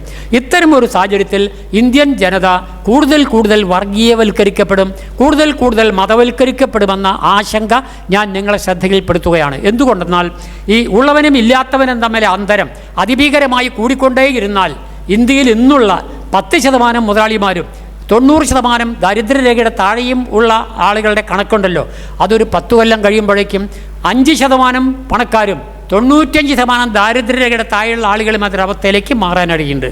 നിങ്ങൾക്കറിയാവുന്നതുപോലെ ദാരിദ്ര്യം അന്ധവിശ്വാസങ്ങൾക്ക് വളരാൻ പറ്റുന്ന ഏറ്റവും നല്ല ഒരു വളക്കൂറുള്ള മണ്ണാണ്. എത്ര സുന്ദരമാകട്ടെ താമര, അത് വളരുന്ന വിടുന്നതാണ് ചളിക്കുണ്ടിൽ നിന്നാണല്ലോ. അതുപോലെ നമ്മുടെ മതപരമായ ഈ താമരകളൊക്കെ വളർന്നു വരുന്നത് സാമ്പത്തികമായ അന്തരത്തിൻ്റെ ചളിക്കുണ്ടിൽ നിന്നാണ്.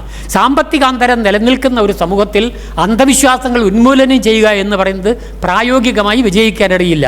അതുകൊണ്ട് അന്ധവിശ്വാസങ്ങളുടെ നിർമൂലനം ആശയപരമായ മണ്ഡലത്തിലെ സമരം കൊണ്ട് മാത്രം പര്യാപ്തമാവില്ല. ഭൗതിക ജീവിതത്തിലെ ദുരിതങ്ങൾ ഇല്ലാതാക്കാൻ ആവശ്യമായ സാമ്പത്തികാന്തരം ജീവിതത്തിൽ ഇല്ലാതാക്കി ഇന്ത്യയെ ഒരു സോഷ്യലിസ്റ്റ് ജനാധിപത്യ രാഷ്ട്രമാക്കി മാറ്റാനായ ആവശ്യമായ ഒരു സമരവുമായി നമ്മുടെ ദാർശനിക സമരങ്ങളെ നാം കൂട്ടിയോജിപ്പിച്ചുകൊണ്ട് മാത്രമേ നമ്മുടെ ലക്ഷ്യം പൂർത്തീകരിക്കാൻ സാധിക്കൂ എന്ന് നിങ്ങളോട് അറിയിച്ചുകൊണ്ട് എൻ്റെ വാക്കുകൾ ചുരുക്കുന്നു. അഭിവാദനങ്ങൾ.